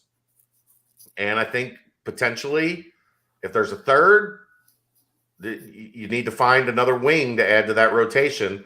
I think it's going to get better with Skillings and Reed. Newman's back. Mm-hmm. We'll figure out, like, DeJulius is really like the critical piece in what the puzzle looks like next year. If Dave's back, your needs are a little different. If Dave's gone, your needs are a lot different. Right. So that's going to depend on what his decision is, where his mind is. But yeah, I think as I've gone back over it, initially I thought 2 was the sweet spot. I think it's probably going to be more like 3. And if you get a surprise or somebody else decides, that they're not, that their options are better off elsewhere, I could see 4. Right. I think 4 is probably the ceiling. 2 is the floor, which means somewhere around 3 is, it's usually in the middle. But any of those numbers, 3 is what I'm kind of expecting. 4 wouldn't shock me. 2 wouldn't shock me, but somewhere in that realm is where I'm at. And, you take a look at all the teams in the tournament. A bunch of them have transfers that came in this year, have been infiltrated on their team, and have had the ability to have a big role. I mean, Auburn is one I constantly think about. Sure, they added arguably one of the top freshmen in the entire country, but then the rest of them, they've got a lot of transfers around him. And then you also think about there's only 2 teams I think that did not have a transfer added or have, and that was Villanova and Purdue. So every single other team has at least added 1 transfer through the portal last year. So it's just another thing to think about. And it's going to be an ongoing thing. No direct answers right now, or at least ones that can be made public or nothing. Nope, nothing. I'm just going to leave it there. Got to tiptoe around that one. But yeah, I don't know. Aaron, I think you are probably in the same sentiment as far as the needs. You said the make shot offense. Yeah. The surprising thing is at times this offense was very make shot offense, but you've got to be able to find players that can make it consistent to where when the make shot offense isn't falling, you still have 1 or 2 guys that can still light it up to the point where you are winning games. So yeah, I completely agree. Basketball, I mean, we don't really need to dive into much more past that. There's going to be plenty that happens over the next couple of weeks. We're going to talk a lot about basketball. We're just not there yet. Like we're not at that point yet. We don't know who's leaving. We don't, Jordan Llewellyn or Jalen Llewellyn's name is one that popped up today. I know he's a guy that Nick recruit. Larry Davis, when he was here, he recruited him to Cincinnati. I also believe that he was like UNCG messed around with them a little bit as well. So there is a little bit of familiarity there. It would make sense that Cincinnati is checking in on this one. But as we saw when his initial list, like who had been contacting him today, pretty long. Former top 100 recruit. It's not just a mid-major Princeton player that, has a good career. This is a top 100 recruit that was like, you know what? I'm going to the Ivy League to get me a Princeton degree. Right. Which I believe he did. He was there for 4 years. I think in the Ivy League, the thing is you can't go Transfer year midway 5 or something. Oh, no, you can't do year 5. Right. So he kind of has to leave Princeton because that's just how their weird system works. But anyway, if you're a first team all league player in the Ivy League, you're a good player. Yeah. Like that's and a smart. Good basketball league. And you're smart. And he's 6'2", and he's got good length. He shot almost 40% from 3 this year. Mm-hmm. So guess what? Everybody's going to want a piece of Jalen Llewellyn. Like that. Don't get that part twisted. But maybe the familiarity that Cincinnati recruited him the first time around, maybe the familiarity of being recruited by Greensboro gives Cincinnati a little bit of an edge. But when you look at that, like I saw Stanford on that list, like you have to figure like this kid's like, so remember this as we get into portal season, and most of them fall into the category of I'm transferring to continue playing basketball. Right. There are also kids that are in the category of I'm transferring to play basketball, but I'm also going to get myself a hellacious master's degree out of this. Yep. The kid that graduated from Princeton is probably also going to be looking at what else I can do to set myself up for life. Right. Exactly. Can we? You think, and this might come off as a dumb question, you can shoot away right away, but is it all the open spots you think will be filled with transfers from the portal? I'll never say never, because you never know. You know, we're in coaching carousel season. Maybe somebody decommits that there's a connection to. But I don't think they're overly interested in freshmen. I think they're looking at veteran guys that can come in and are more ready to make an impact right away. I was talking to an assistant coach at a different high major program earlier today. Mm-hmm. He said when they were going through and doing the exercise of like voting for all conference teams. Right. And they were looking through their conference, and they're like, when you do the all freshman team, there's some freshmen that are on the bad teams, right? And then there's the NBA guys, like you know, the first team going to be drafted, like lottery pick guys. But in the middle, there's almost nothing. No, because teams are going away from. They're not entirely going away from freshmen. But if you look around, there's not nearly as many freshmen playing when they get to campus. Why? What did you just talk about? All the transfers that are, you know, peppering these first and second team all league teams, and, you know, like the freshman impact is a lot different than it used to be. And it's changing rapidly every offseason. Teams aren't looking at like we're going to go like we need an impact hypothetical. We need an impact wing. Right. Do we go try to find a freshman that's not a 5-star or like a top 50 kid? Because those are all gone, right? Like that window is closed. Yeah. So you're not going to try to find it there. Where are you going to find it? You're going to find it in the transfer portal. And guess what? That guy in the transfer portal, he might come in and block one of the freshmen that you recruited.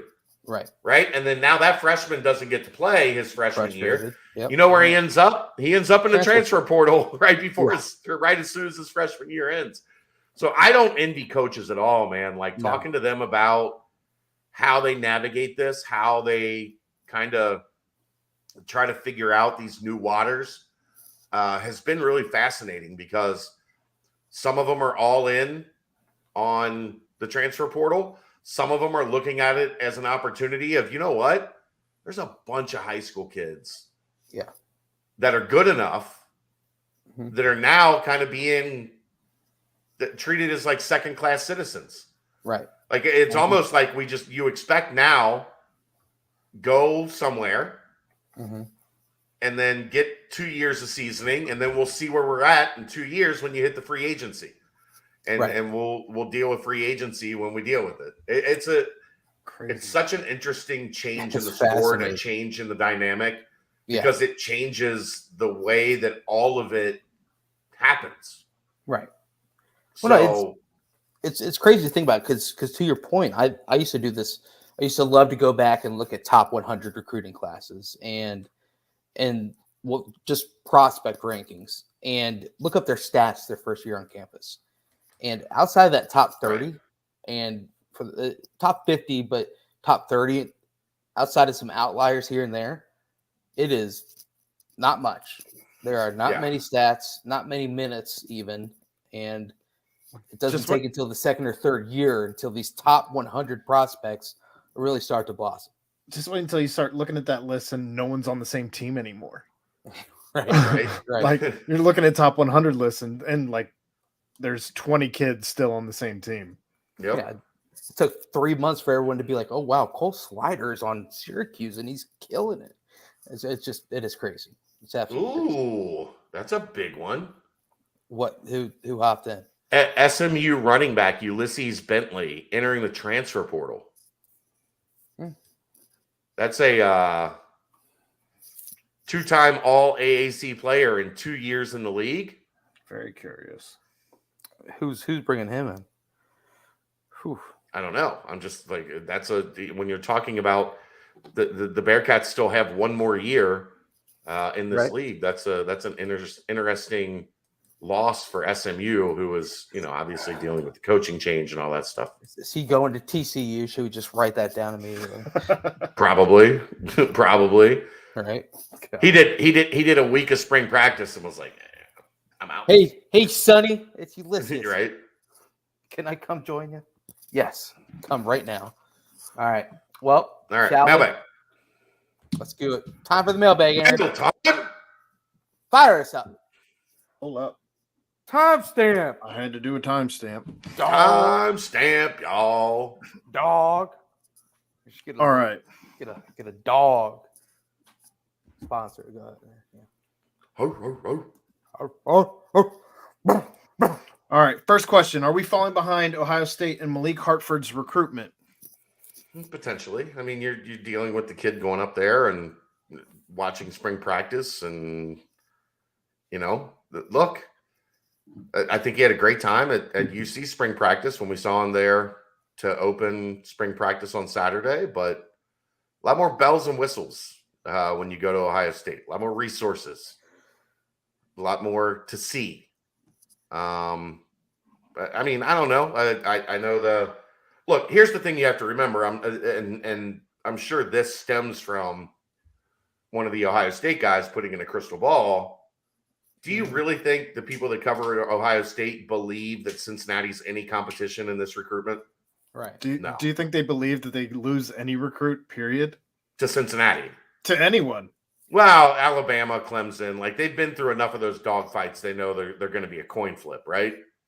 They don't believe Cincinnati's a coin flip. They believe Cincinnati is Razor Ramon taking on a jobber in a house show that airs on Saturday morning. Like Razor Ramon's winning that 100 times out of 100. Rest in peace, Scott Hall. I don't think they take Cincinnati serious.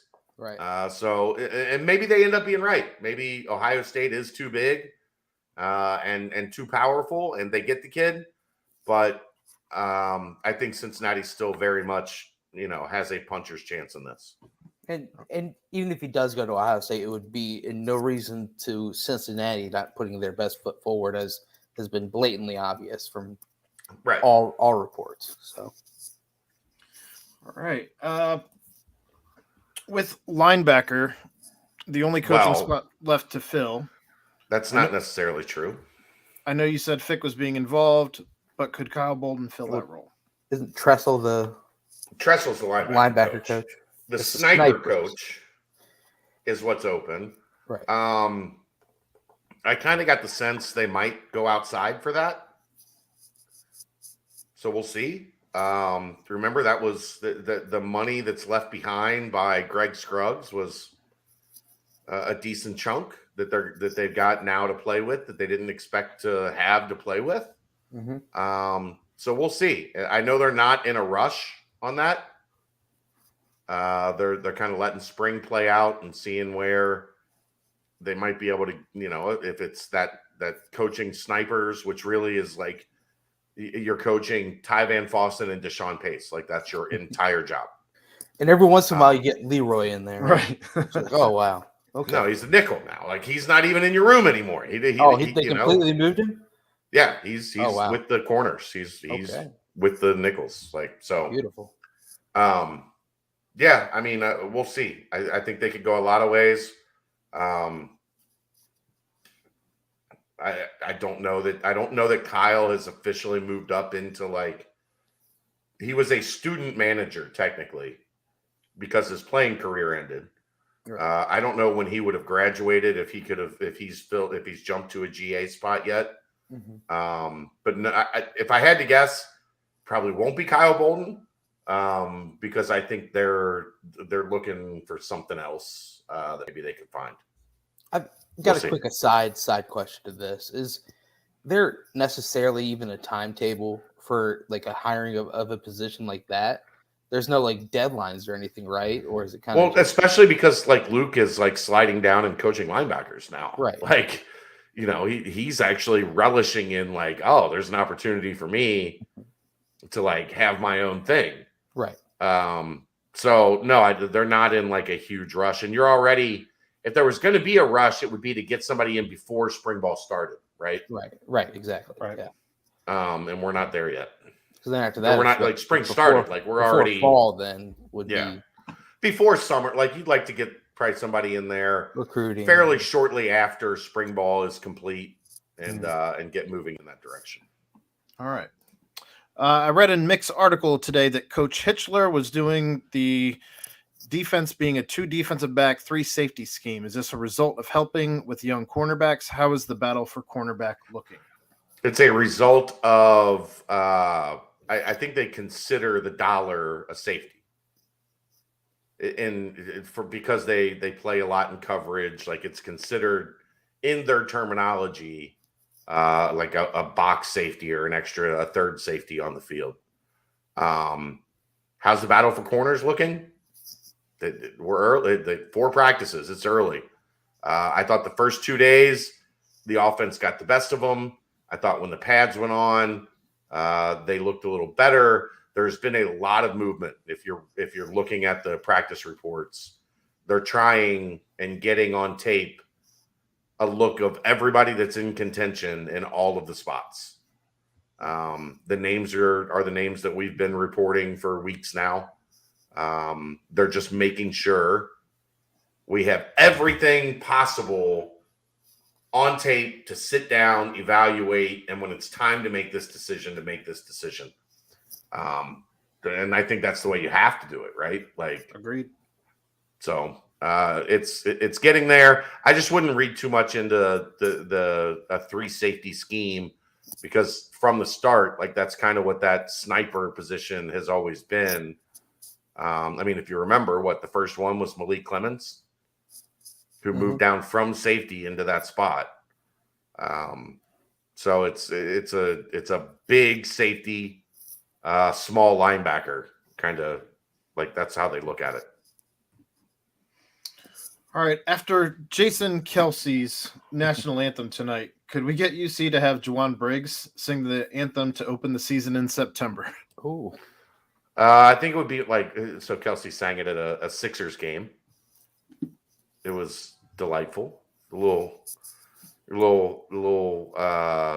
freelancing. At one segment and some baritone. A little baritone in there. It was something, all right. Got some crooner in them, I would say. Nice. I would guess if you would. Go ahead. I was just gonna say it sounded like exactly what you'd expect the Brawny Man to sound like if he sang. Right. My guess would be if we see a Juwan Briggs national anthem, it would be basketball season, and he would kill it. You talk about viral. You put that monster of a human in front of a microphone singing the national anthem, like everybody in the nation would be talking about that. Yeah, he put the firecrackers to shame. He'd steal the show. Whoa. Moving on. I know. There is no firecracker slander. I agree. On this podcast. I take it back. Is Evan Prater the only dual threat quarterback in the program now and also in the recruiting queue? Yes. I mean, Ben Bryant has a little wiggle to him. I think Luther Richardson has a little wiggle to him. But in terms of like what recruiting services call a dual threat quarterback, yeah, that's Evan's that dude, and there's not really anybody else. Well, but remember, I mean, Joey Burrow I think he was labeled as a scrambling quarterback, as a dual threat guy. So as long as you got some wiggle. move back there. We'll see. Yes. All right. Moving to the It's basketball. not board. necessarily got to be the the Right. trash part It doesn't- was all I was saying. Yeah. No, okay. All right. If there were a Rule 5 or expansion draft in college basketball, who's the first player you'd protect on this team's roster, not including recruits signed, and why? Cool. Hensley. And I think that's because at this point, I feel like he has the most upside without risk of injury. I still think I'd go John Newman because I think he's the one guy on this roster right now, currently, that legit like reminds me of like a throwback Bearcat, right? Okay.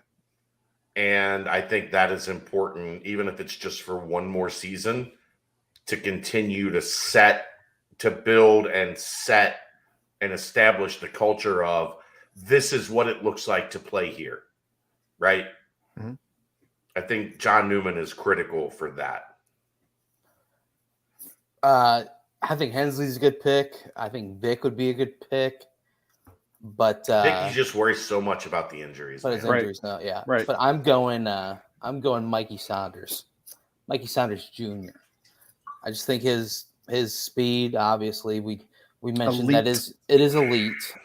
No matter what Penn State coaches might tell you. It is elite speed. Penn State support staffers. Let's not call him a coach. He was on the bench on Friday. I was just no, I'm just saying. Let's not oversell. I know. Let's not I oversell agree. Snow. I agree. We don't I agree, have to. No, I would go Mikey. I think you mentioned it in the nightcap. I mean, when he's confident, he has the ability to be one of the best players on the court, and I think we've seen that throughout games in his first 2 seasons here. And who knows if he has a big offseason and amps up some certain parts of his game. I think he'd be a good piece right there. We saw him improve the shooting significantly. Yeah, towards the end of the season for sure. right. Yeah. Well, he had a hot stretch, Beginning of the season, then he went and really end of the season. cold, Yep. and then he came back and got it going again. Confidence is everything. For him, it absolutely is. What are your thoughts on the UC Claremont Cougars basketball team? Have any of you interacted with the team or even knew that one of Cincy's satellite campuses had its own independent basketball team? Zach, how much time do you think I have in a day? Do you understand how difficult it is to do all of this and get all of the content produced and ready to go that we do here? I wish the UC Claremont Cougars basketball team well. If you want to cover them, start a thread. I don't know what to tell you, Zach. That is not on my radar. It's not in my availability pocket at this point in time. So consider me ignorant, but is UC Claremont is that saying IU East or it's like a satellite campus? Yeah. Okay, so I mean, is this a division or NAIA? I mean, I've just never heard of the UC Claremont Cougars. UC Claremont is just a satellite campus at UC. Basically, it's if you Thomas More borderline, yeah, no. Because it's actually affiliated with UC.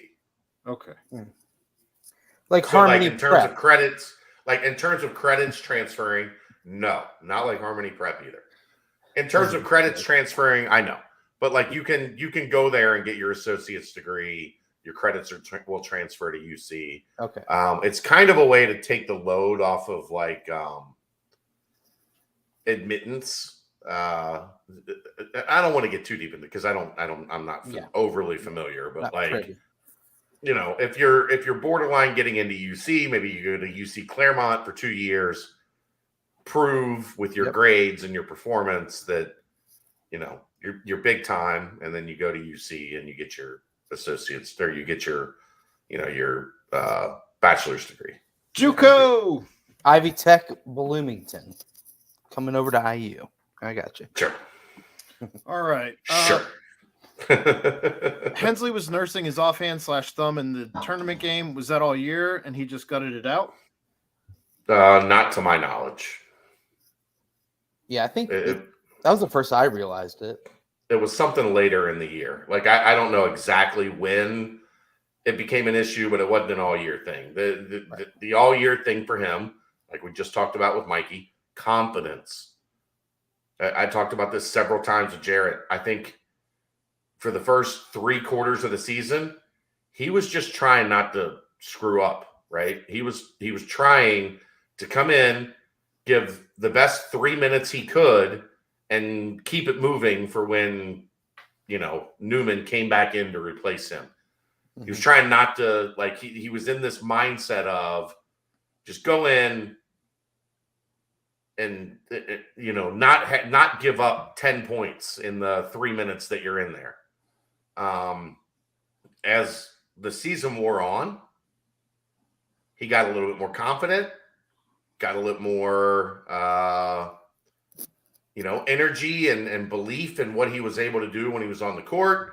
Mm-hmm. And then he became more of a factor. Like, that's such a thing for young players that people don't get, that those guys that are in those support roles where they're playing 7-8 minutes a game, right? You get one shift in the first half. We've talked about like a third line hockey player. Right? You're just trying to get it back to the first line. I think that's where Jarrett was for a lot of the season. And then he finally realized, like, okay, I'm good enough to make an impact here. And then you start playing with confidence, and then you start making more of an impact, and that, begets more and more confidence going forward. And we saw that at the end of the season. The thumb thing, I didn't notice it through most of the season. It was something that I wasn't on the Texas 2-step road trip, Houston and SMU, Tuesday and Thursday that the conference blessed Cincinnati with. Assholes. And I wasn't down to Dallas or Fort Worth, so maybe I'll ask Wes tomorrow. There we go. One thing I noticed also was, if you remember when Hensley was first coming over to Cincinnati and whatnot, Wes mentioned that he was a player at the end of the season that he felt could have been in the rotation and gotten heavy minutes, but just had these upperclassmen on a really good team ahead of him. So it's someone that got better progressively last season and then this season as well. And then we also touch on the fact that there were so many games in back-to-back days that, there was no real practice time to say, hey, Jared, we want you to start stepping up here. So, it seemed like it was that little break, and then all of a sudden the layoff where Jarrett did get that extra boost of confidence after the Texas trip and then into the conference tournament. So hopefully, the springboard. Well, that you have a dunk like he had, and all of a sudden you're like, you know what? I can play with these dudes. Yeah, I just crammed on this guy's head. Yeah. And then his 3 was pretty in the in that game against Houston too. But. Side note: Drew says it's a branch campus. I'm pretty sure they play other branch campuses and low-level schools. So thank you, Drew. Appreciate you.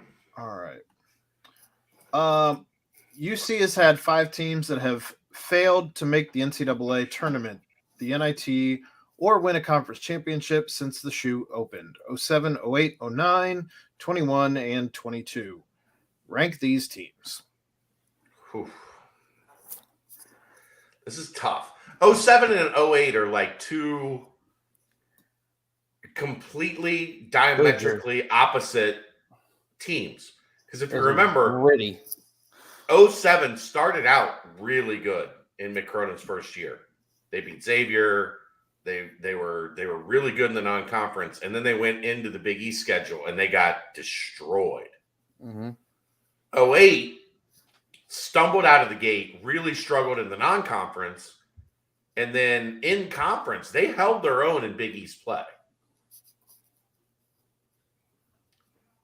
I think 09 was the best of those, right? You get third-year Deontay Vaughn. Yeah. Yancey. You get Yancey. You get Mike Dion. Williams, Rashad Bishop. I think 09 was Mike Williams' year he blew out his knee, right? No, he played all 29 games. In 09? In 09, yeah. When did he blow out? Was it 10? He blew out his knee? I think it would be. Let's see here, because I'm just on KenPom right now. 09 has him playing 29 games. Okay. Let's see. 2010 would be. Yeah, it doesn't even have him on the team. He wasn't on the 08 team, though.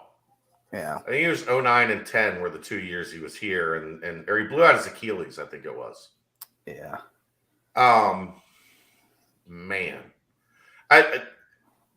You have to put 21 last, right? Like, Yeah. there were a couple Alvin teams. Mitchell. Ooh, Alvin. There were a couple teams in 21 that beat, like, the good teams that they played beat the absolute piss out of that 21 team. Houston. And Right. non-con was not pretty either, really. I mean, not. I guess that game at Georgia was the only one that was more than 10. More That than Georgia 9. team was awful. Right. I think I'd have to put 21 last. 21 had good pieces, though. I mean, you've got a top 10, top 15 NBA draft pick on that team. But he didn't play anything close to that. Right. I'm just saying it's Keith Williams. Look, man, the pieces are great, but that team was not. Just because DeJulius was on that team doesn't mean DeJulius last year is what DeJulius was this year. Like, you can't. That's apples and oranges. When we're ranking these teams, I think 21 is like. Do you think the 07 team would have beat the 21 team? Just off anger alone. I mean, the 07 team could have probably beaten this team at times too. I mean, if we're talking about this after the South Florida game, I'd say 22's close to the bottom too. I mean, I don't know. It's a hard question. I think 09 is the clear number one. The best. Yeah, the best. Clear number one. I'd go 08 probably second because that team held its own in the Big East. And the Big East was a monster. Davin, the 06 team went to the NIT. This is not going to the NIT either. Yeah, the 06 team went to the NIT. The 2010 team went to the NIT.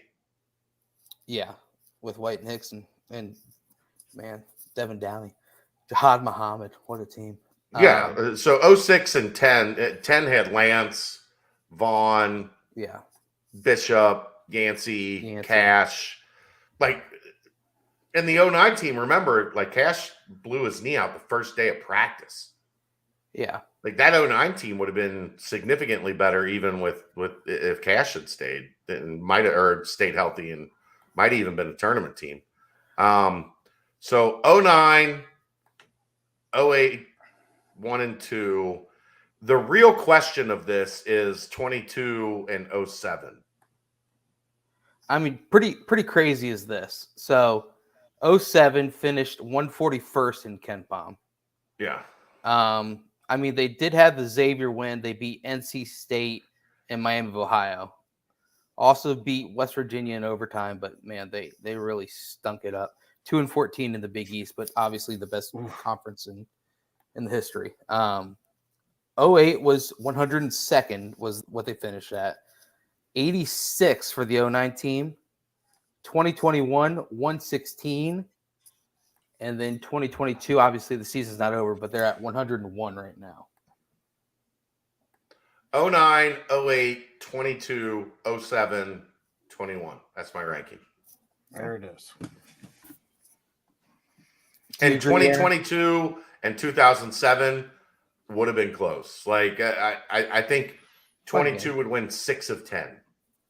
Like, I think it would, you know. Is the 07 team, like, is their home gym the practice gym? Because it was a bunch of misfits and outcasts and, no fouls called, just. Right. 22, their home gym is the new Fifth Third Arena. Right. I'm taking 22. 6 of 10. But 09, 08, 22, 07, 21. That's my 5. I'm not ranking. Why not? Because I really wasn't paying a whole lot of attention in 07, 08, and 09. I was still in my mid-20s, partying an awful lot and not paying a ton of attention to Bearcats basketball, if I'm being completely honest. Oh. I mean, I was partying my ass off, but whenever those Also, it red wasn't and really black were on the screen, I was locked in. well, back in 07 and 08, I was still up in Dayton, Ohio, where it wasn't super easy for me to access Cincinnati Bearcats games. You didn't have cable TV in 2007? Yeah, but when were those teams on cable? Because I can tell you, it wasn't they played often. in the Big East. It didn't matter. Did you have a radio? You couldn't listen to Dan Horde, Chuck Mayshock? No, I was partying. I mean, yeah, there were some games where I had to stream Dan Horde and then follow the game cast. What's your ranking then? Going on. Brent, what's your ranking? No, I agree with you. I'm not as low on 2021 as you are, just because. Well, somebody's got to be last. Right. Just because of the pieces. I think it's closer with 2021 and 07, because I think, yes, although they surprised in the beginning of the year, and yes, it was the best conference put together, but I mean they were bad down that final stretch of the year. I mean, Rutgers was 208th in the country, which is way worse than them. Give me your ranking. I'd go first is easy. That's 09. Second would be 08. Just because obviously they've got good pieces. Then I like the way this team ended. We'll go 22. You know what? Screw it. I think we've got a wash. I think we've got the same thing, but it's more of a Luke Fickle 1A 1B, like a 4A 4B for me, because yeah, I mean 07 was pretty abysmal. But thanks for your contribution to the podcast, Aaron. You're welcome. We get this question about every other week at this point. But I'm working on it. Any chance you can get Coach Rayfeld on during the offseason? Yes, there is a chance. I have a great relationship with Coach Rayfeld. There is absolutely a chance. So you're saying there's a chance? He's just not a guy that loves like this type of stuff. Like it's not really like Brady comes on and he'll chop it up for an hour. He's got a big outgoing personality. Like Mike is a little more quiet, a little more reserved. But we're working on it.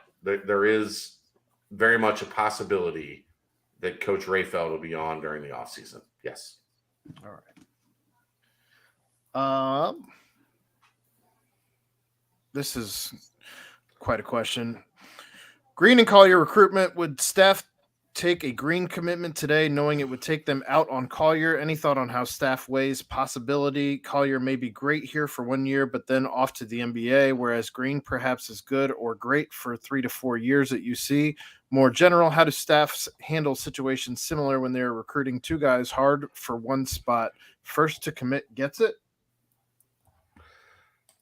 Every recruitment is different. So I can't answer this and just say, like, this is how everyone will be handled. I think with Isaiah Collier, you're looking at a 5-star point guard. Wes is a point guard. Wes very much wants to be great at point guard. He knows how important that is for a team to be successful. So I think it's like you have to be delicate with it. You have to figure out, like, we really like Trey Green. Trey Green really likes Cincinnati. What's the inflection point? Is that what I'm looking for? Sure. Of like, how long can we wait on Isaiah Collier before it costs us with Trey Green? Right. When do we start moving down Trey Green's list because we're still involved with Isaiah Collier? And then you have to make a decision one way or the other. So it's different for everybody. It's different for every, you're always recruiting multiple guys. Like if we need to get better at this spot.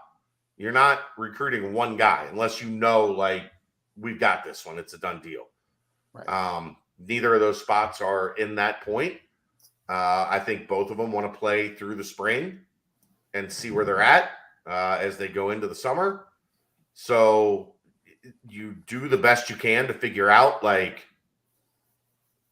with Collier, how much does the outside noise impact his recruitments to places like Alabama and Auburn?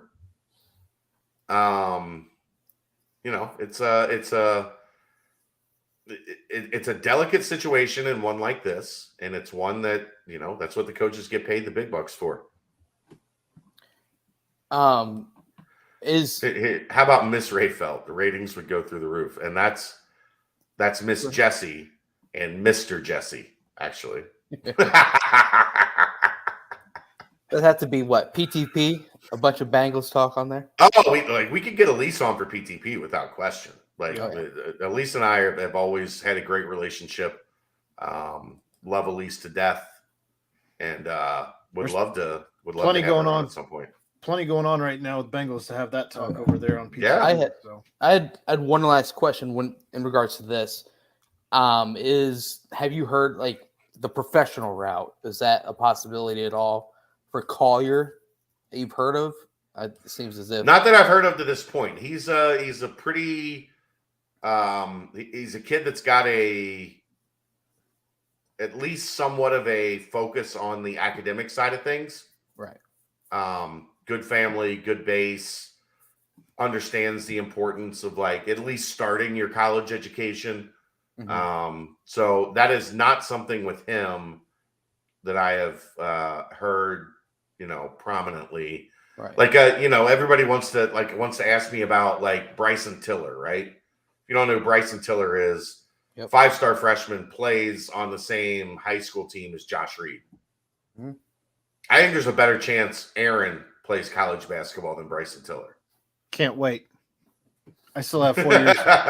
So there's some I believe in your skill, Aaron. They're already trending towards a professional route. Right. I have not got that overall feeling from Isaiah Collier to this point.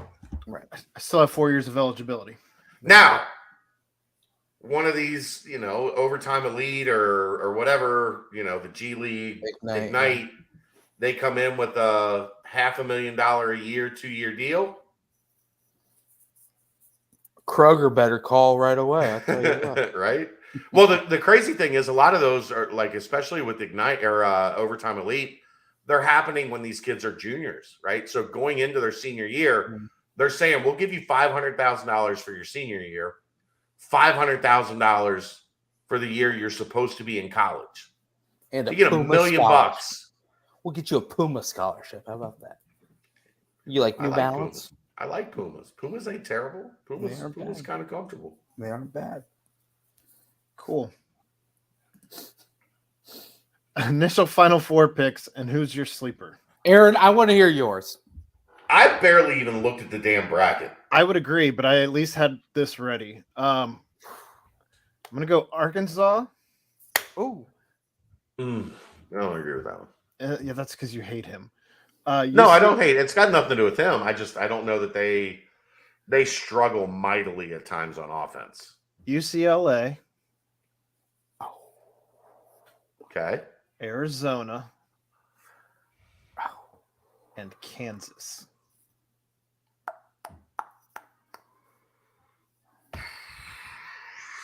All right. Looking at the West. So then Aaron's surprise team would be Arkansas. Yeah. I'm going to go Gonzaga in the West because that doesn't look like a great bracket to me. Yeah. Duke. I can't wait for Duke to lose before the first weekend's over. To Davidson? I don't care to who. Well, it ain't going to beat a Cal State Fullerton, I'll tell you that. Weirder things have happened. They have, but recently. I'm looking at something that's totally not right. While Chad's looking for it, who you got, Brent? I like you guys. I mean, obviously, I'm a junkie when it comes to this stuff, but I dive in way more than I have so far. But I mean, Gonzaga's just got that feel. They've got a unicorn in Chet. Some of the best players in the country, but of course, their question is how have they done? I think Texas Tech is a hot team to look out for there, but I am going to go Gonzaga out of there. Although I think Memphis can give Gonzaga problems. That's what I'm hoping for too. But I just think Gonzaga's got just kind of that offensive firepower where if they get in a track race, Memphis, they're going to keep up for a while, but after, I think that Gonzaga wins that track meet. Is the game of the tournament potentially, like the sneaky game of the tournament, potentially Duke, Michigan State in the second round? Like where K doesn't make it to the Sweet 16 in his like exhausting retirement tour? And Izzo continues to win. Right. mark. And Izzo, gives him the old suck it. Like, right. Yeah. And then doesn't shake. They shake the air hand. Right. There's as they browse by and like rush by each other. There's no actual handshake line. They're just shaking air as he promised he would. I don't hate Kentucky in the East. Mick has an interesting. I'd love Mick Cal in the Elite Eight. Man, that would be amazing. Yeah. That's in Philly. I might have to get in the car. Mick plays IU, then plays Scott Drew, then plays Coach Cal, or Matt Painter, Purdue. Yeah. But I think Arizona's really, really, really good. That UCLA Arizona game was one of the more fun games to watch. But Tennessee's obviously a hot pick. Well, we're still in the East. Who you got in the East? In the East, I'm going Homer with the Purdue Boilermakers. But I hope it's UCLA. They can't defend anybody. They can't. They can't. You cannot feel comfortable with that pick. They can't defend. Oh, anybody. I don't feel comfortable at all. But it's my home. It's UCLA. Like if they have to potentially play Kentucky in the Sweet 16, the only way you beat Kentucky is to bully them.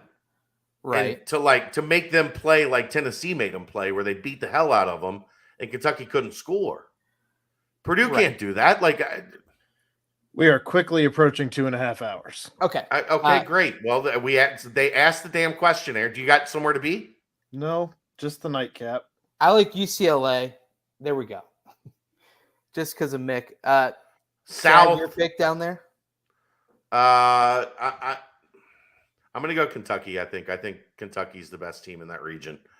The South, there's always a team like Arizona that they look so good right in the conference tournament that everybody jumps on board and loves them. The problem is I don't know who else I trust in this bracket at all. Tennessee, other than Illinois. Tennessee a little. Tennessee Villanova, I think, would be an awesome game if we could get that in the Sweet 16. I think I'm going to go Colin Gillespie. They probably shouldn't be here. Tennessee should probably be the 2 seed, but the good news is we get Tennessee Villanova potentially in the Sweet 16 to settle it. I think Colin Gillespie makes plays more than anybody else. Yep. So I'll go Villanova gets out of the South. So Gonzaga, Kentucky, Villanova. What do you got in the South? You mean the Midwest or? Oh no, the South. What's your? Aaron, you got Aaron picked Arizona. I agree. Lloyd, first-year head coach. I'll actually roll with Tennessee. They seem like Rick Barnes has been there before. I don't hate that. I don't hate it. And they are playing. They're playing so well. I mean, they are. And they've got players that aren't like if this guy's off, then they're going to lose. They've got a bunch of dudes that have actually really molded together well, kind of like Arizona has, but I don't know. That's fair. In the Midwest, I was the hottest team in the country probably, but yeah, it's hard to hate Kansas. I don't think Auburn. Does Kansas really have do they really have the juice? Do they really have the star power to win this thing? Yeah. Trevor says Aaron has to pack. Chad, damn.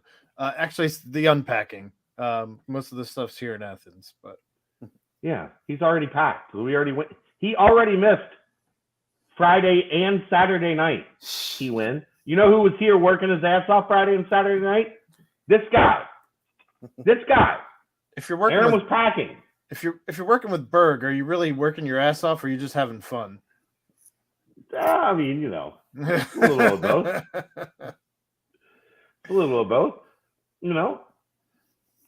Sometimes you're something, and sometimes you're the condom wrapper. Whatever. You're pulling the chicken out of a condom wrapper. Yeah, that's what it was. I don't even know, man. Aaron, let's go to the next one. Yep. I don't know who I like in the Midwest. I really don't. I think you're right. Like, Iowa's probably the hottest team in this region. LSU, they probably have the best talent, but no coach. Wisconsin, Auburn in the Sweet 16 is fascinating. How good is Wisconsin? Right? They have the same problem that your boys from Purdue. Like, they're kind of one-dimensional. Yeah. Oh, I didn't know. I was going to say I didn't know Purdue had a Chris Vogt. Yeah, I mean, Wisconsin's got Chris Vogt. Chris Vogt on steroids, man. You can put them in the Final Four, probably. I don't know. I don't trust Bruce Pearl to get to a Final Four. Do you? With anything? Right. Like,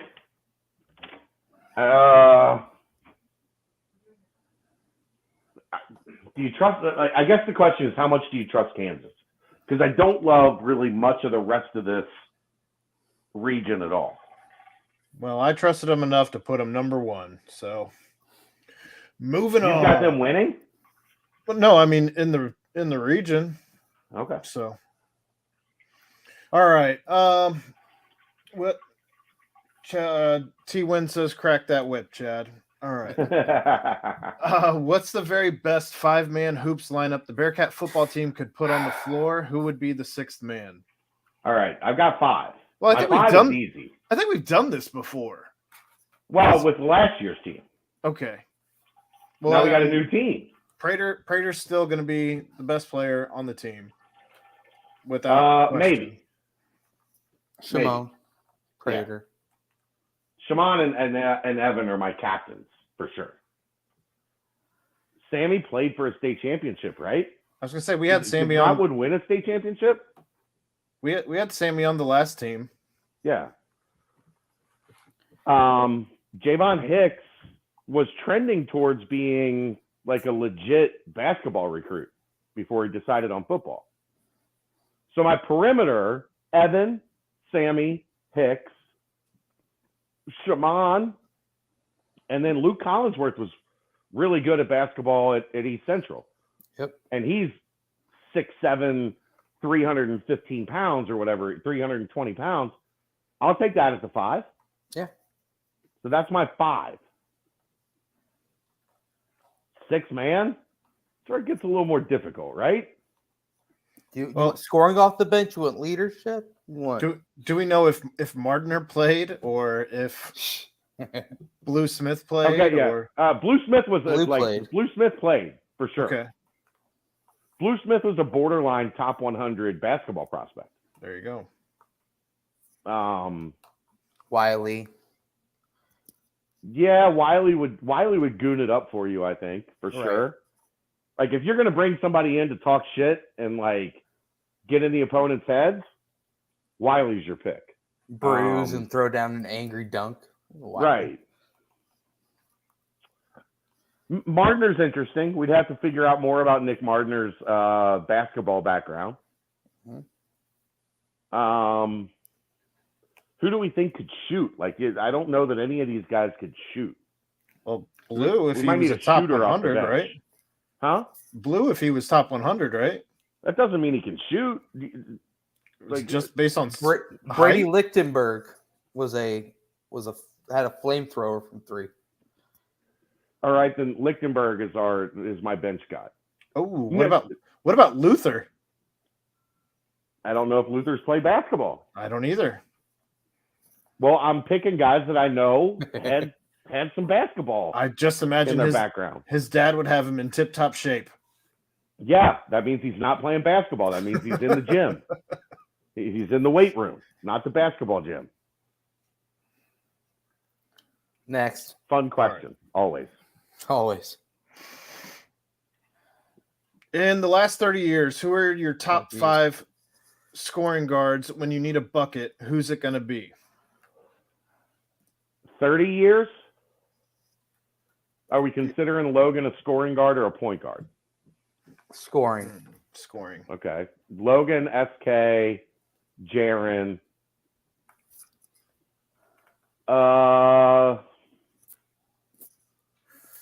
It gets tough from there. DeMar? Can I count DeMar as a scoring guard, shooting guard?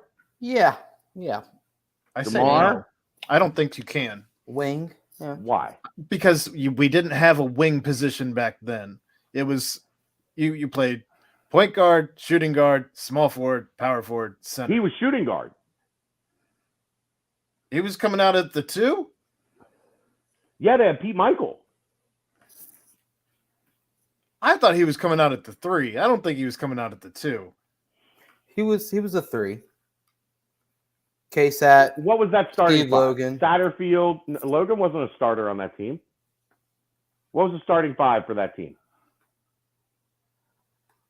How would Let's see here. Throw up the old KP. That was it's a cutoff year.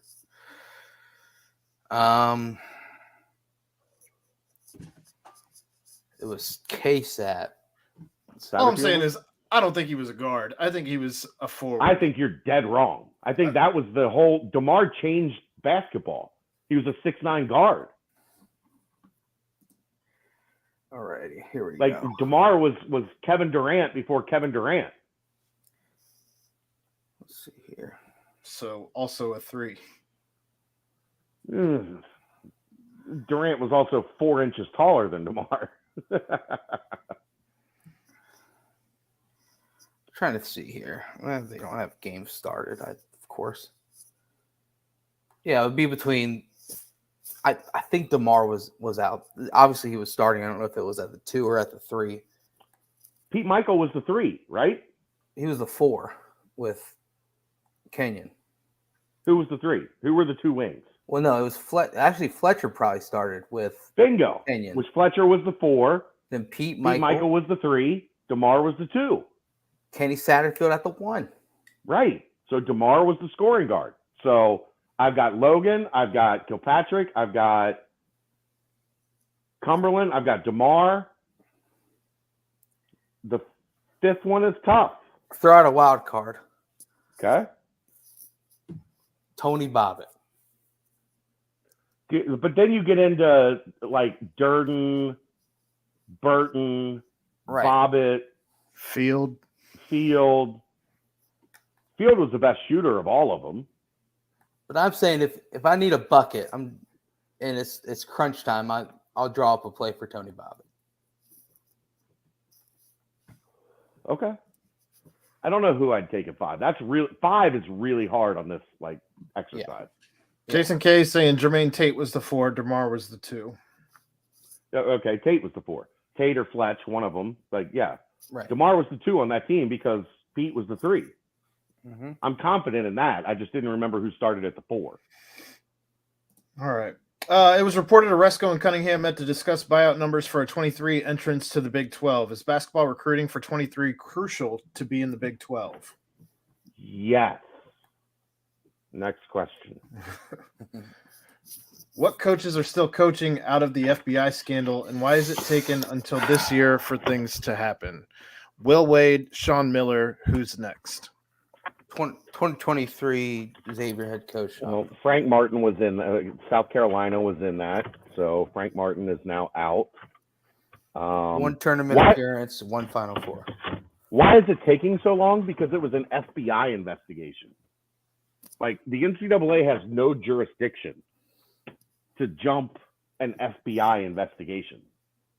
They can't just say we're going to do what we're going to do, and the FBI can deal with it. Like you can't put yourself in a position where the FBI stuff comes back and all of a sudden you've made all these decisions and the FBI hasn't made a decision yet. Like, so that's what's made it take so long. Matt Lanham with a Lance mention. Okay. Yeah. Deontay. Deontay was more of a 1, though. Jamal Warren started at the 1 The first first 2 2 years. Yeah. I mean, I guess you could make an argument for Deontay. Lance would be in there. Yeah. But if you had to take one guy for a year, would it be DeMar or would it be Lance? DeMar. Well, yeah, for 1 year, yeah. Yeah. Like, you got both of those guys for 1 year. I'm taking Lance over DeMar. You mean DeMar over Lance? DeMar over Lance. Sorry. Have you seen anything firsthand out on the recruiting trail? No, not yet. That doesn't happen until April. So. I think they meant some FBI stuff. Oh, yeah. Nothing I'm going to say out loud on this podcast, though. A couple McDonald's bags left around. Because look, man, my heart sunk a little when it was like the FBI's calling around. I was like, yeah. And I know a couple friends that got those calls. Sonny Vaccaro, Chad Brendel. No, but like I was in some lunch situations and some hotel situations and some there was a lot going on back in the You can read it all in the tell-all book Chad has coming out in 10 years. $300,000 for Nas Reed is a jailable offense. No, it's a strong-ass offer, Andrew. It's a strong-ass offer. I'll tell you this. You know the first person to ever scout Nas Reed was and loved him more than probably anybody? Mick Cronin. All right, and the last question of the mailbag. Welcome back, Jensen. Happy X misses the tournament again day. Rapid fire questions. Bagel or English muffin? Bagel. So normally bagel, unless it's an English muffin from... You're completely incapable of rapid fire.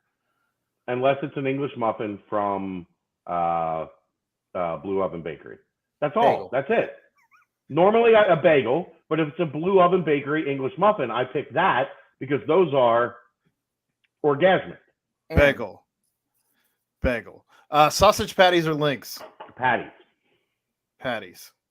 I'll go links. Sometimes I like a good link. Well, link with pancakes because you get the sausage or you get the syrup to get on the link, and then the link is superior to the patty.